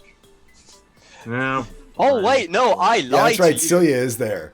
I lied. Yeah, I do. that was silly enough. I do lie. I do have a deck of cards. Holy shit, Silly is savage. Actually, I go into my bag just to double check, and I apparently do have. It's in my general equipment, a deck of cards. There you go. Nice. He takes his deck of cards and he goes, right. I've seen people shuffle decks before, trust me. Yes, I know what a deck is. I played a couple of hands at Madman and Mims and in, Falcon's Crest. It was one of those nights. I had the idea while I was at Falcon's Crest. He's going to lay 5 cards down at the table. Mm-hmm. He's going to Okay. point to each. He's going to say, we're going to start here, and we have to get to here. All right. The idea I'm going to call this is the Vice. All right. So, ace is highest, Okay. 2 is lowest. Yes, that is how cards work. Yeah, I learned this as well. I'm figuring things out. So, we're going to start here and get to here, Mm-hmm. and then we're going to make our way back. The Vice. All you got to do is guess higher, lower, or equal. Okay. I can see the cards though. That's fine. That's, So this explanation is a journey through the Vice.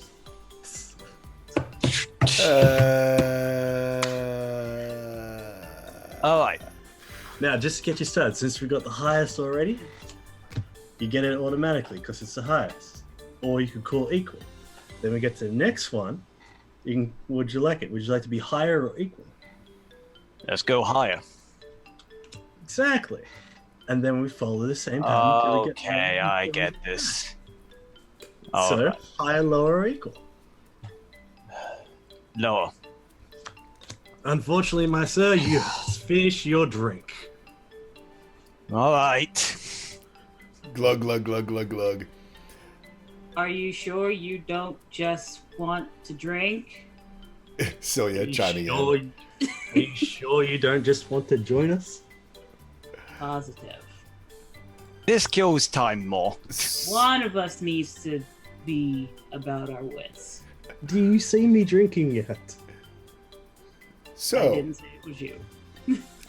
the game goes on. I'm going to, as the game continues, the two of them going back with advice, I need both of y'all to make me 3 Constitution saving throws. Yay! Yay. 1, 2, 3. Oh, Vidal's Lord. making him- Luck gets drunk. I get to re-roll those. You do get to last re-roll the one. 4. The last one I do. 19. Vidal's making all his at disadvantage because he's had quite the trying day. Okay. Wow, didn't even need the disadvantage. Didn't even need it. So yeah, no, Vidar, you get really, really smashered. Luck, you're doing okay, and then there's like in the middle you picked like the wrong thing. One of those up there was really strong, and you had literally just poured it, and then you had to finish your whole beer. So there was that weird stage where you're like, oh, this could be bad. But then basically Vidar tanks it so bad so many times in a row that you had time to recover. And then, as normal, you are a big boy. So you end up basically sitting there with taking care of Vidar. And Celia just sort of looks at you, I'm going to say, look disapprovingly. No. Back like yes, this, of course. just head shaking. But Vidar got to where he wanted to get, and that is incapacitated. And So you all unconscious. go at this until basically the caravan comes to a stop. But in the meantime, we have Iska while we all are still rolling. You find yourself at the end of the caravan. Fazlblam is up on his up on top and goes, ha ha ha ha ha ha ha. Oh, you couldn't keep me away. And she like rushes up to kind of join him up there on the cart, and sit next to him. So. I want to hear about everything you make. I want to see demonstrations. Not right now because a couple people up there might get a little bit mad. A little nervous, But- Yeah. Yeah. But we stop and we have some downtime. I got some things I can show you too. In fact, I was wait. hoping to talk to you about a little collaboration between the two of us. You have my interest? Okay. Now all this black powder, I'm assuming that's what your fireworks are made of, yeah? Yes. Great. I have something that I use that also uses black powder. And she whips out Shrouded Will. His eyes light up. He whistles. See, what you do, it's all about the flash. And this is all about the bang. Yeah. So you want some And- flash in your bang? I would love some flash in my bang as she, hey, don't touch that one, Energy. She removes one of the bullets. Nothing. You didn't have to. And she hands it to him, and she points out, now this is what goes boom. Be very careful. Keep it away from fire. Don't hit it too hard. This is what goes bang. So, are you wanting, like, what do you want this? We can make it pretty. We can make it really bright. We can, what do you have in mind? And what do you have to trade? Well, You see these long, thin Sure. fingers or steeple in front of his face. I No one's see the driving. look in your. At this point, he's looking at you, and it's like, yeah, he's let go of the reins. So she looks at the reins, and she reaches out to grab them, and get a hold of the animals. I see it. You're in the back. you don't want to be driving. You want to be working. You want to be creating. You're an artist. I'm an artist too. Are you now?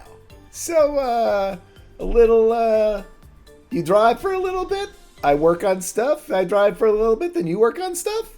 Exactly. Mutual trade, so we're both allowed room to express our creativity through the mediums we so choose, and yours just happens to be explosions.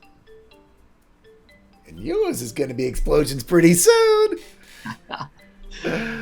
So, deal. And he spits in his hand, big old goober, puts it out. It's so good to be home. And she will also spit, shake his hands. So, you should meet the crew. But, well, he whistles, and you see from out of the grass comes running up a little sort of almost like gunmetal gray, but with a little bit of shine on it, kobold. Comes running up, only about 2.5 feet tall, comes running up and goes, yeah, boss, yeah. What do you need? What do you need? What do you need? What do you need? What do you need? He looks at it. Yeah, drive the cart for a second. Really? Really? Really? Okay. He sits there, takes the reins. This kobold, if these horses wanted to do anything, would be helpless to stop them. But the horses are basically following the caravan at this point, so. You've got this, buddy. You've got this bardic inspiration to this nameless kobold. It's just in case it needs to happen. He sort of looks at me and goes, thanks! I got it! I got it! I got it! He sits there. He goes, that's Steely. Okay, let's go back. That's named Dan. Hey, wait till the next one's blue steel. The handsome one is blue steel. You know he is.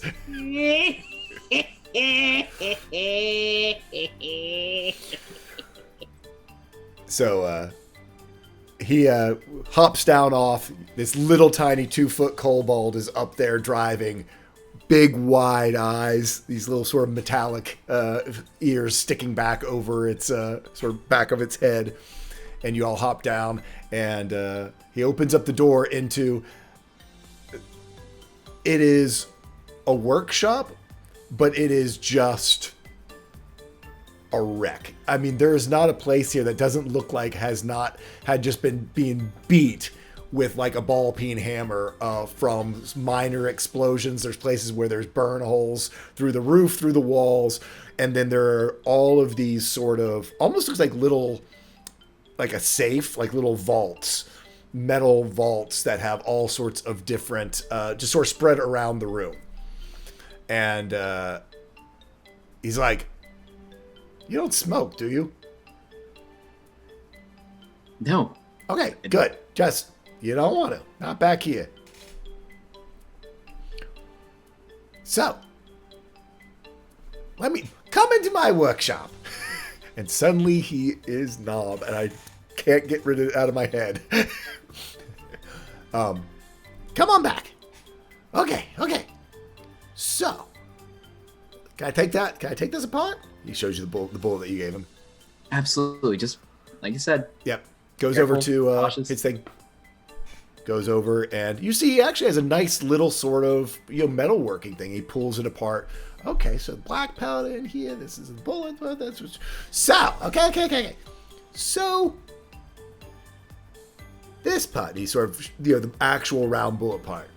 This is where things get interesting.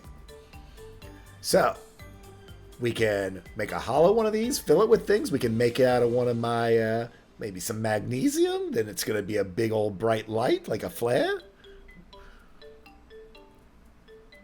I can put a little mojo on it, and it could do other things. A little mojo sounds good. I'm all about that mojo. What kind of mojo are you looking for? The explosions are fun, and they're colorful, and they're pretty. It's where the art is. It's where I'm an artist first. I'm an artist. And sometimes that art is gonna have to be a little scary. It can be painful. I want this art to be painful. I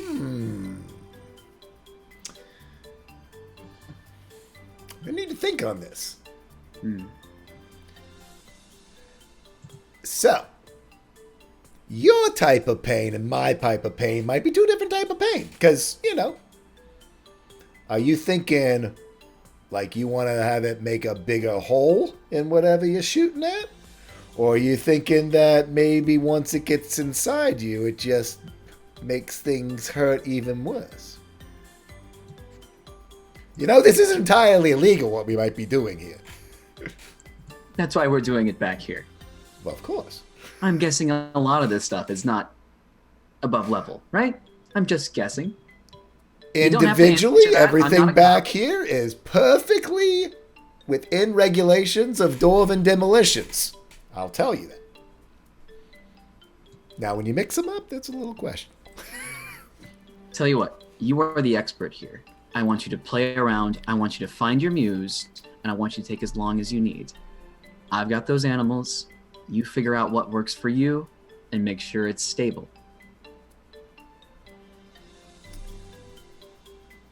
Make sure it's mostly stable. Mostly stable. I can There use we mostly go. stable. Yeah, mostly stable. I got that. Actually, can I want to look at his hands. How does he have all his fingers? He does have Does he all have- of his fingers. Okay, cool. That's. As you look, though, you probably do notice, like, he's almost wearing sort of almost like a jumpsuit type idea, which sort of hangs a little bit loosely, but it is, you don't know what color or what fabric it started as because it has patches of every different type. He has sort of like this square leather, I wouldn't call it chest armor. It's basically just like where there's this piece of thick rawhide leather that he wears in a square plate on his chest that sort of like has just straps that cross across his back for like, the vital parts. Great. Then she's just like, again, take all the time you need. Mostly stable will do, but I have to tell you, I kind of have a whole brand thing going on, and if I blow my eyebrows off and that gets tarnished, the green one's gonna be pissed, and she's gonna come looking for you. A green one? His eyes will open up pretty wide, and you do see as he comes in He here. doesn't seem smart enough to know what a genasi is. Come Yeah. on, He, I gotta talk That's on his. just I'm a on good his level. name. I'm on his level. You do see now he has his goggles up in here. He does have his eyes are actually somewhat oversized. Probably some sort of adaptation of this sort of subspecies of gnome for working underground. But his eyes get really wide when you say that, and yeah. So eyebrows. He writes that down in a notebook. And then you can head up and start to drive. The little blue kobold there is just like, and as soon as you come up to take the reins, he's like, and he keeps sitting there. No, I'm gonna hand him back to him, and I'm just gonna sit next to him. And when he starts veering, I'll grab him. It's gonna be okay. He's got this That's big what you got. smile on his face and sitting there, and he starts to giggle a little bit as y'all are going. The day is winding down, and you can see the caravan has started to pull off. And Luna, from up in front, do me a cartography check, if you will. Okay. Cartography. Cool. 6. On a 26, as you guys sort of pull off and everyone starts making camp and sort of pull the wagons around, sort of, circle the wagons, literally. You sort of look at your maps and you felt a little bit like this was familiar, and you realize that about a 30-minute walk into the woods to the west of you is the spring that the party all camped at so many months ago, where y'all fished and camped on one of y'all's first nights together. And this is where they're circling up for the night. Yep, they're circling up for the night. Yep. All right. Luna will just kind of call out mentally, that she's heading to the spring. Okay. That's Rest of what you, she said. yeah, I mean, wagons are parked. Luck and Vidar, you are a little deep in the sheets, but you hear the call. Luck certainly remembers the spring. Vidar does not. Cilia will remember the spring and think, y'all, it's been dusty. So I think Cilia certainly would be wanting to join. Mm-hmm. Iska, you gonna go along? Yeah, if we're parked and I'm not risking the explosive wagon running off, sure. Yeah. No. You see the couple more kobolds come out and sort of start taking the horses out of the reins and getting them some rest. But yeah, so you guys, Vidar, you all gonna head out when you hear about the springs? When I hear about the springs, I'm gonna staggeringly make my way up. I'm just like, this is fun. Fine. How about you, Axel? From back with Tohir and Riley. I think if somebody mentions it, he'll ask if Riley wants to visit the springs. What's a spring? It's where water comes up out of the ground. It's Oh, okay. yeah, we visited. It was very beautiful. Who's around to take Riley? Because Axel's.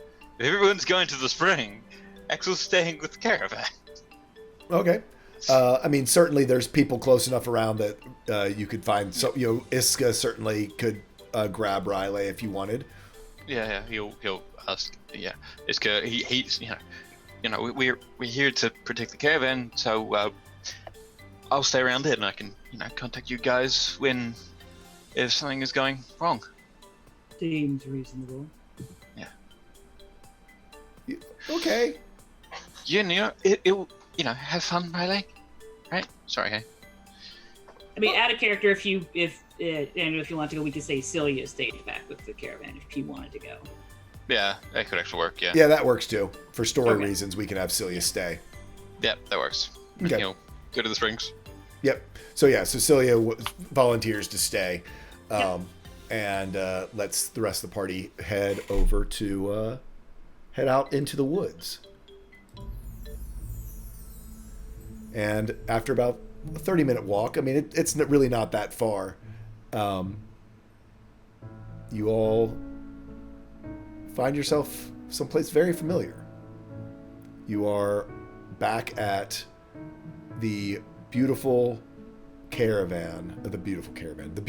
spring that y'all had camped at so long ago. It's about 40 feet across of this beautiful crystal blue water, a small waterfall that falls over to fill it into the pond that lies below. It is midsummer now, so the willow that was off to one side that you had seen before, just its green branches sort of dipping down the water, now have flowers. It's in bloom, these little small yellow teardrop shaped flowers that cover this willow. There are lilies that are there that in this evening light seem to almost glow. They've got a subtle pink hue to them, so they're almost like the color of the sunset in the sky. And you have this sort of moment of respite from sort of the bells and raucousness of the Shortwhisker caravan. And not only is it serene, it is full of memories for you of earlier simple times and how all of you and how the party has changed.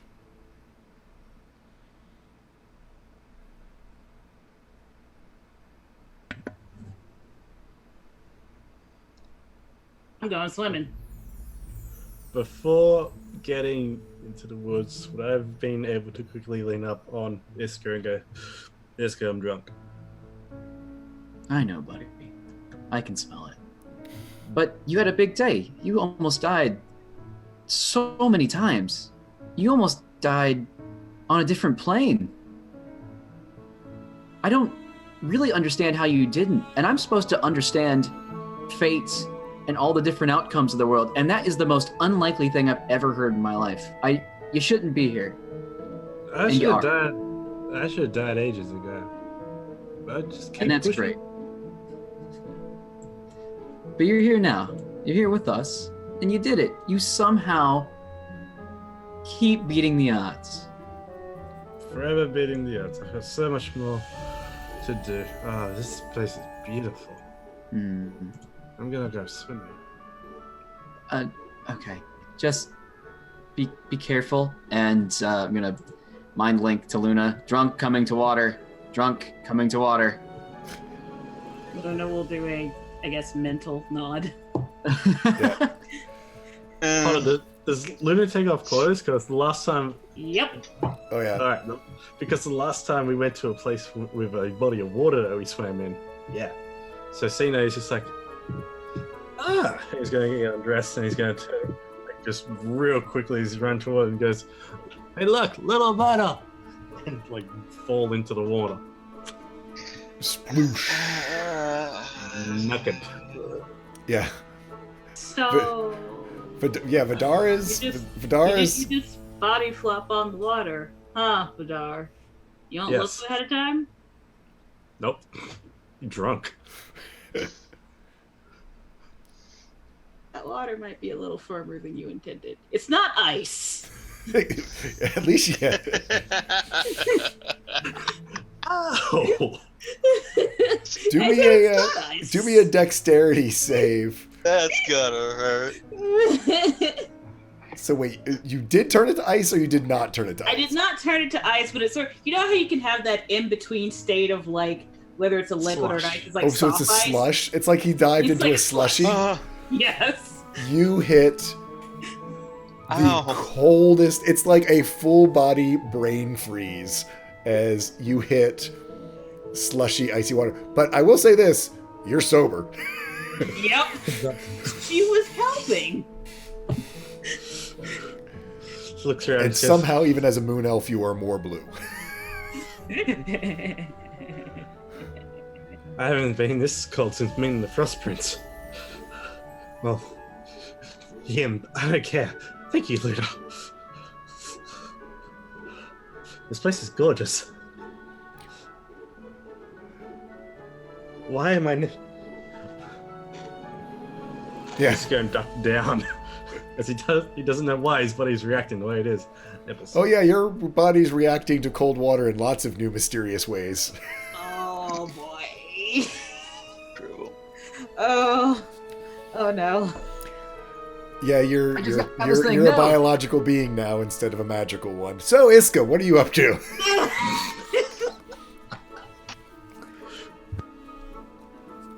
I'm gonna build a little. I'm gonna build a little campfire. So when Vidar gets out, he's got something to warm up by immediately. Because I don't want him to get the flu or a cold if he doesn't understand how bodies or seasons work yet. So. Yeah, fairly easy to do. Actually, Raleigh's like, here, I can help, and Yeah, thanks. drags in some big things and starts to clear a spot for a campfire. What are you up to, Luck? Sort of like just stumbles along. No, that was not a good idea. I'm not doing that. He looks hurt. And I'm going to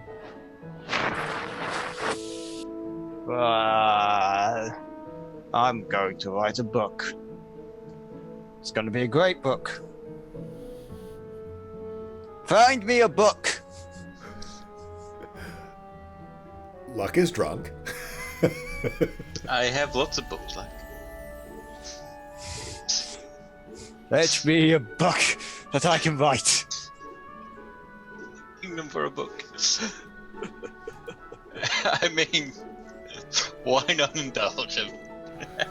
You have multiple blank books, so I have a lot. I have like notebooks. I will hand him one.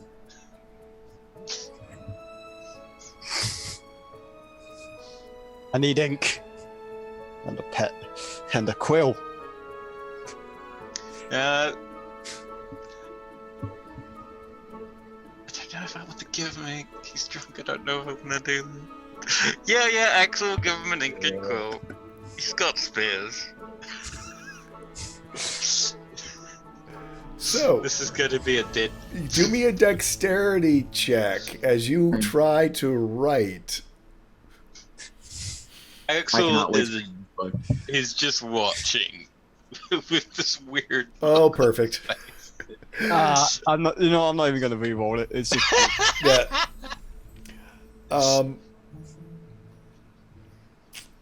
So what were you trying to write? What in Luck's brain was he trying to express? He was trying to express the last things that's been happening to him through most of the months, but So this is going to be one of those where you fail up. So on the nat one, Axel, when you kind of go and check on Luck about 30 to 45 minutes later, they're actually you were expecting a book, writing, and he's been scratching away over there like a madman. You kind of look over, and especially because it's a 2, and since it's the split, I got to do it. There is actually a very comprehensible, almost like comic book of y'all's adventures since Falcon's Crest, as he has drawn pictures that he shows the multi-arms of Molgark back up at Elevation Pit. You see the devils, and you can tell that they're devils, and you can see Omen, and it's really almost disconcerting. The traveling with feathers all the way back over. The fight, the dinosaur and the dragon is pretty epic. It's like a splash page across 2 pages of the fight with Bati. And yeah, he would swear to you he's been writing out all the new words that he knows. But what's actually happened is he has basically created a comic book with with not a single word written in it. Hey, does the Vice have any artwork that kind of... By the way, hashtag Art of the Vice.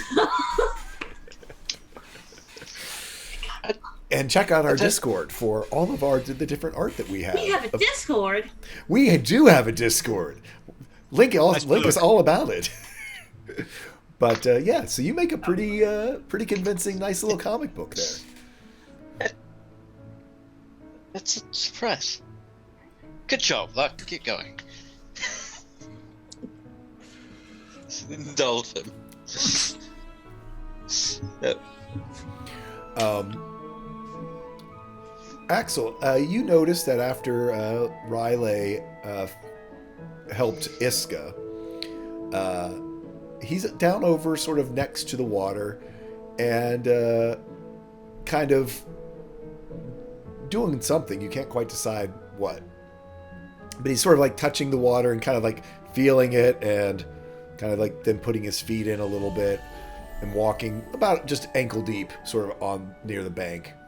There's some like bulrushes there, some nice, big heavy reeds that he's sort of walking through and sort of looking down at the into the water and the reeds. Yeah, Axel, you have not been in water, have you? Right. Not this big, no. Do you want to learn? We can try and teach you how to swim.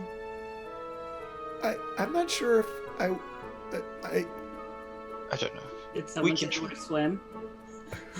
Yeah, mentally, it's like Luna just like appears out of the water. Well, I imagine she just does like like the where you can just see the eyes above the water. Yeah. Looking at him. We can always, try Well, if you want to. there's. I'd like to try. Yeah, I'd like to try. You can tell he's nervous because he's, it's water for the first time, and he knows he's made out of metal. He's also made out of wood, though, so. Yeah. Um, We can try. I'm here. Luna's here. We both know how to swim. well, and we can help you with this. I just don't want to get stuck and not be able to get out. And at that That's point, all right. Luna will put her head above. I will ensure you will not get stuck.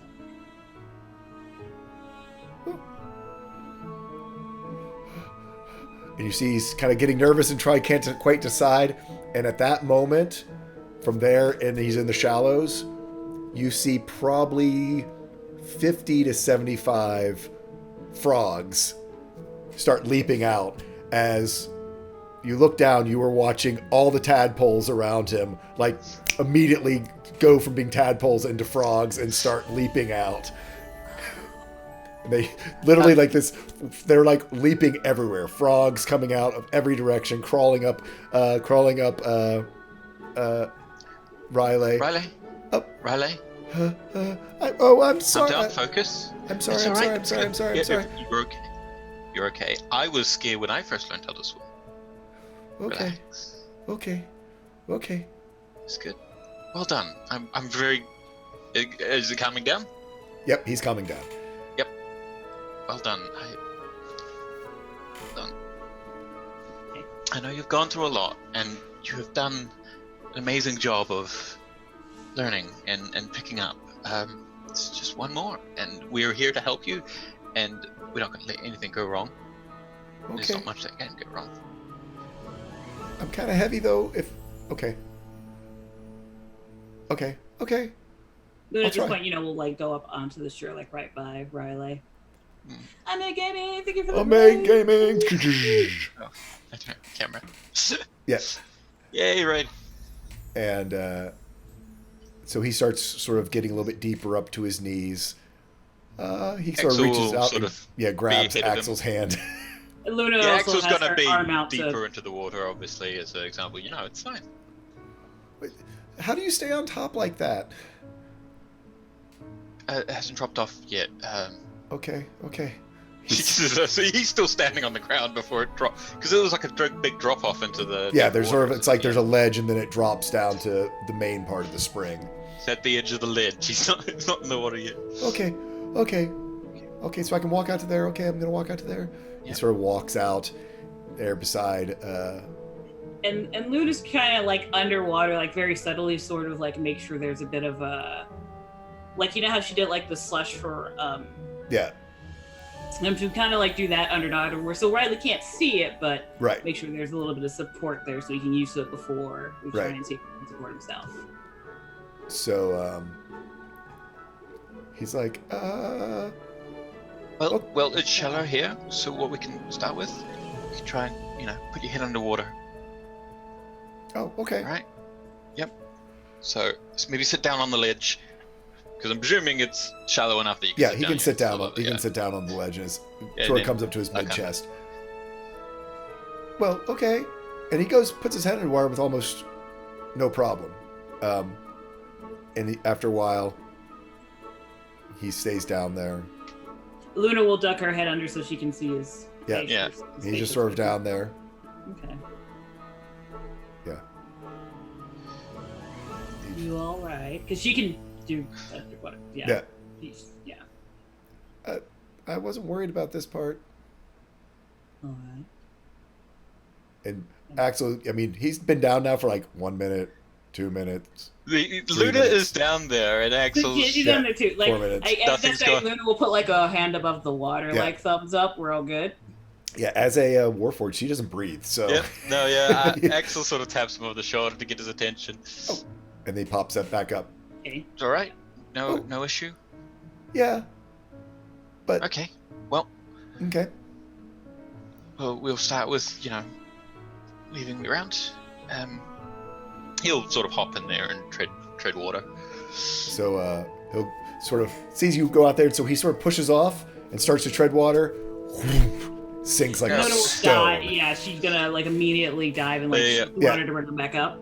I need you to make me an athletics check. Yep. Yeah, Axel will help with this. Actually, Even though both of he's y'all. not particularly I'll strong. give advantage to Luna either way. Okay. Yeah. But I will pop underwater and just watch this all transpire. Try to. I have a bardic inspiration. I'm gonna Is use it. Vidar drowning Okay, there you yet? go. I'll find out. On a Is 16, Vidar not- you can get him back up. He is heavy though, and I mean, he does not have any sort of buoyancy because there's no lungs or any sort of air type idea. Mm. So yeah, he kind of sinks like a stone. He sort of gets back over the ledge and pushes himself up and goes, "Yeah, that's what I was worried about." No. It's alright. No. There are still other things we can do. So, how do you? He looks at Axe. So, Dad, how's it work? Floating and stuff. Well, I think you need to be lighter. You're a lot of metal, so I think you need to put a lot of. We can try with teaching him just how to tread water, I guess, showing him how to do that, and we can see if he can even show it even with his weight. I don't know. Yep. So he is. Can I make an ice, like similar ice shape for Riley to hold on to? Oh, you can make him like an ice Kinda like, life preserver. yeah. Yeah. Or like ice Axel- water wings. Yeah. Yeah, Axe will something probably like get him to hold onto the wall as well, Yeah. the edge of the water. So he holds onto the wall and stuff. And he's just like, and the ice will help him out a little bit, but again, he is just solid. I know, but it's something I'm trying to help him. Yeah. Yep, and Axel will try and teach him, how to tread water. How Axel knows. Axel taught himself, so. Roll me a but perception check for Riley. even if he can, yeah. How do you swim? You see Riley, he's watching you all and he's not paying attention. You see him sort of looking around and looking at everything around him. Roll me a Constitution save for Riley. It's actually a concentration Constitution. Does he awaken Nessie? Nope. He's got his hands out doing the treading water things like you are, and he just can't get enough force down. And you see him finally take his hands and spread them out to his side. And from out of his arms, you see two what looks like giant lily pads grow out from either side of him until they're big enough, and you can see him then. Hey, look, I can do this. Hmm. And you see it, it's enough surface area that he's basically. That's clever. Hey, look at me. Did you do that? That's really clever. Well done.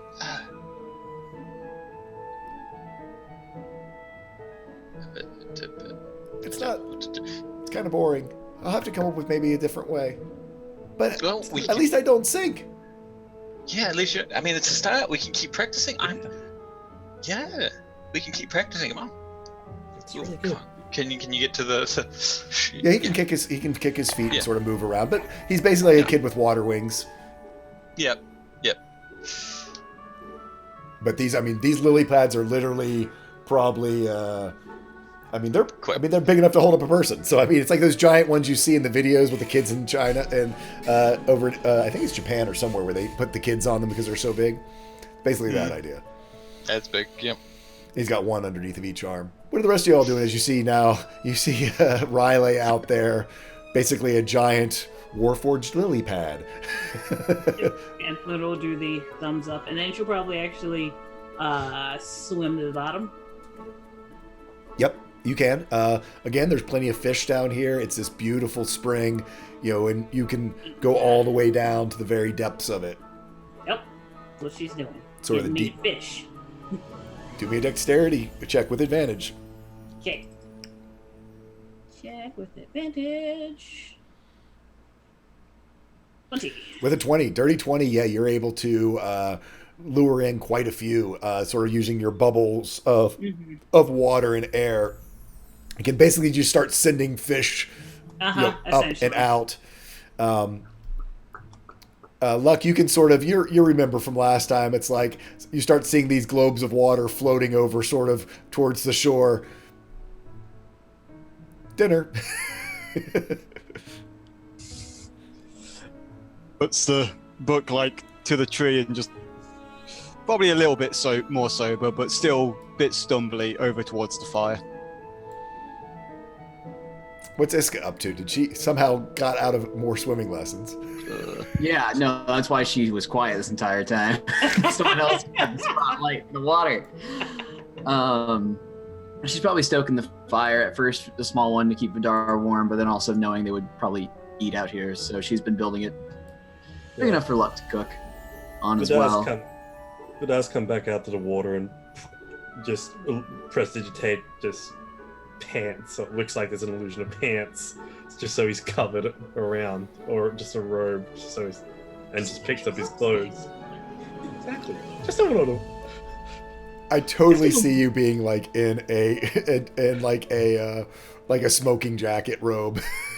Yes. Totally inappropriate for camping gear. Glamping. That's Yes. what he got told over in Vidar the Stress. glamper comes out. It's like, this is great. This is fantastic. I still got a bit of a buzz. This is good. And he's just gonna slowly prestidigitate all the water off himself and put him to the side and be over to the fire. Just coat on and then put on pants. So just coat and pants. And just sit by the fire. 100% bird. You're welcome. So yeah, Luna, are you staying down or are you going to come up for dinner? I come up after I send the fish up. Yeah. So you all find yourself gathered like you were many months ago. Around a campfire, spring, fireflies begin to come out. The frog chorus is exceptionally loud this evening. Ooh, did you catch a frog? Oh, dexterity check.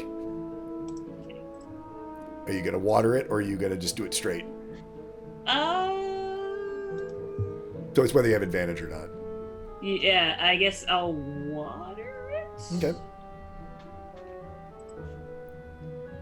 Never mind. Yeah. Go for it, frog. That's just. Let's see if you found a slow one that literally was just hours ago. A tadpole. Let's see. Oh yeah, no, that frog had your number, saw you come in. Mm-hmm. Smart frog. Yep. We're finally buying amphibious things, and now I can't have one. There's plenty around, but yeah, they seem to be awfully wily. Seem to have quite a bit of life in them for some reason. Yeah, for some reason. Eh. Lively frogs, huh? Lively frogs. Iska. Anything? As I'm going around checking on everybody. So I don't think so. night Feels good. moves on. Yeah, like I said, back in nostalgia feeling nice and chill tonight. Back in a caravan again. Yeah. So with a caravan close by, camped for the night, you all having a swim out here in the woods. A little bit buzzed for a couple of you. Some new friends to figure things out with, and make your way down to Sojourn's. Questions to be answered. And Iska, as you look around, the fireflies, the frogs, Vidar, Axel, do me an insight check with advantage.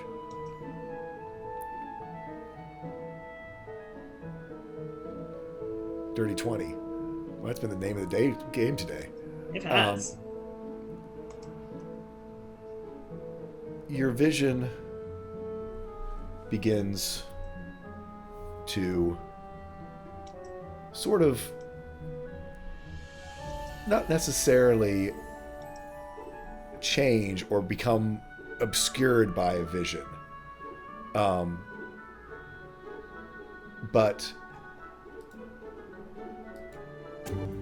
oop, that was the wrong track. Sorry.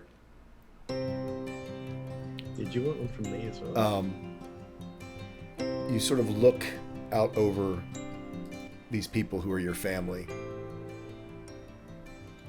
and you start to see how they are interwoven. You see how Riley, Axel, now father and son. You see Vidar, but also that piece of Iskrin that is still a part of him. Luna, the way that she has become such a part of you and your family.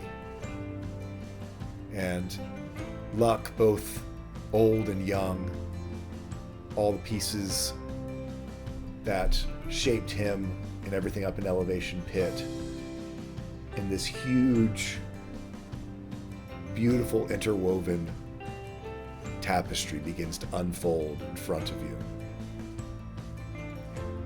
Reaching back, not just for what you can see, but the adventures that you've had with all of these people. And you think about earlier today and seeing and experiencing what happened to Luck's family and what Riley was talking about, that there was this person who was but wasn't, that Sithrax took but then didn't take. And as you think on that, you almost expect it to be like a snarl, as you've seen before. That there's a problem, like almost like there was at the Solstice Ball, there was these stars, and you start looking for it. You're like, that has to be a problem, and how Luck was concerned about it. And you realize it was in fact undoing a snarl you didn't even know was there. All the way back in Falcon's Crest. That somehow in that day, the tea ceremony sent with Astra, there was a snarl there. Something wasn't right. And now that is undone.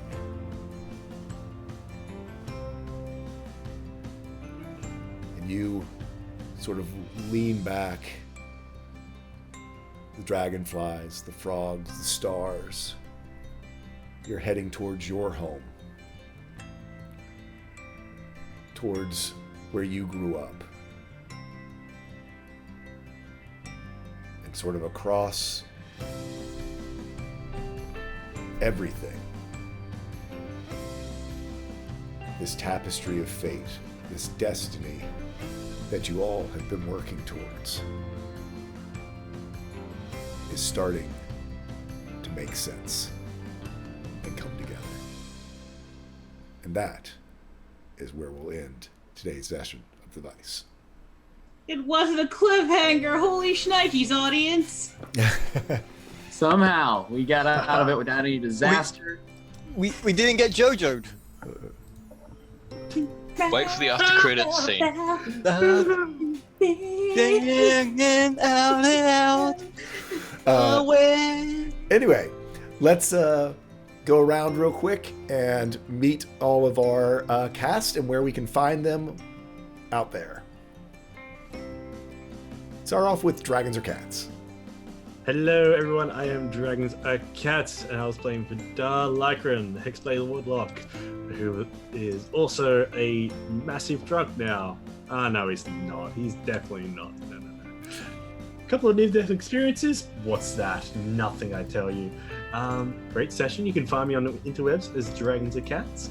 Wonderful being here with you all today.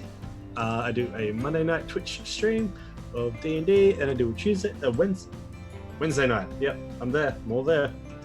Wednesday night D&D stream over on my channel, so come check that out. Australian Eastern Standard Time of 7 and 8 p.m. So that's like 4 a.m. your time, Pacific Standard, maybe, who knows. Come take a look. Let's go up next to Templar Warden. Hello, I am the cameraless Templar Warden. You may find me pretty much anywhere on the internet as Templar Warden. You can find me on Twitter at Rainer Templar. You may find me in our Discord, which I believe Bird has linked the correct Discord link because the other one is now invalid. Yes, you may find me there. You may find all of us there, and of course, people in chat as well. Yeah, I had a good fun. Dad playing up Dad Axel was good. It was good fun. It's like, yeah, don't cause everything in his livestock to, mature instantly, please, Riley. You knew there was going to... If those rolls would have gone weird, there was going to be a whole bunch of little chicks hopping around. Yeah. But Axel is proud of his son for learning control. Ignore that. Yep, it's quite proud. Anyway, yeah, that's me. I had good fun, and I have no camera because I decided I wanted to break again, despite the fact it worked fine yesterday, and last week it also worked. Yeah. Crazy. I'll buy a new one. All right. Next up is Bird vs. Plane. Hey folks, I'm Bird vs. Plane. You can find me generally everywhere on the internet. You can find me on Twitch and Twitter under that name. You can find me doing Wait a Sec Dude with Jay, hopefully one more time this week, and playing other games on stream. This unfortunately is my last Vice for next 3-4 weeks potentially. So I'm going to pop in when I can, absolutely am. But this was a really good session to end on. I feel super good about everything, and if I blow the caravan up while I'm gone, I'm really sorry, everyone. I'm sure that won't happen. Sure, it won't. I'm just driving animals, that's it. Yeah. Next up, we have NNG9. Hey, I'm Energy9 on Twitch, where I sometimes stream stuff. Energy98 on Twitter. Anytime I do stream, I make sure I upload Twitter, so you can find me there. I'm the local puntress, as was demonstrated earlier. I also am part of the Monday game at 2 p.m. Eastern Time over on the Great Hot channel, the Brenton Files. The Penny Dreadful. Woohoo! Yeah, I do those things. I do stuff. My mythos. And last but not least, our good friend, Good Guy Pie. Hi everyone, I'm Good Guy Pie. It's been good to be here. Sorry I've been a bit quieter than usual, but I am hyped up on a lot of cough medicine and throat medicine. So, but been fun. We get to see some good stuff. I'll see you guys next week. Very good. We will be back next week with the Vice. Just letting you all know well in advance, we will be taking off the 6th of July for 4th of July weekend and all that kind of stuff here in the States. But we got a couple more episodes before then, and we are going to go over and raid some folks. Stand by. Oh, they went off. Well, I'll tell you what, we are going to throw you over just to support the folks who are out there doing the thing. We're going to go over to the D&D channel. So we will throw you over there so you can see what kind of fun and excitement is happening on their space. It looks like they're doing some Ghost of Saltmarsh. So we will have fun. Throw a flex in the old chatteroony if you got one. I think it's just D&D, isn't it? Yep. Think so?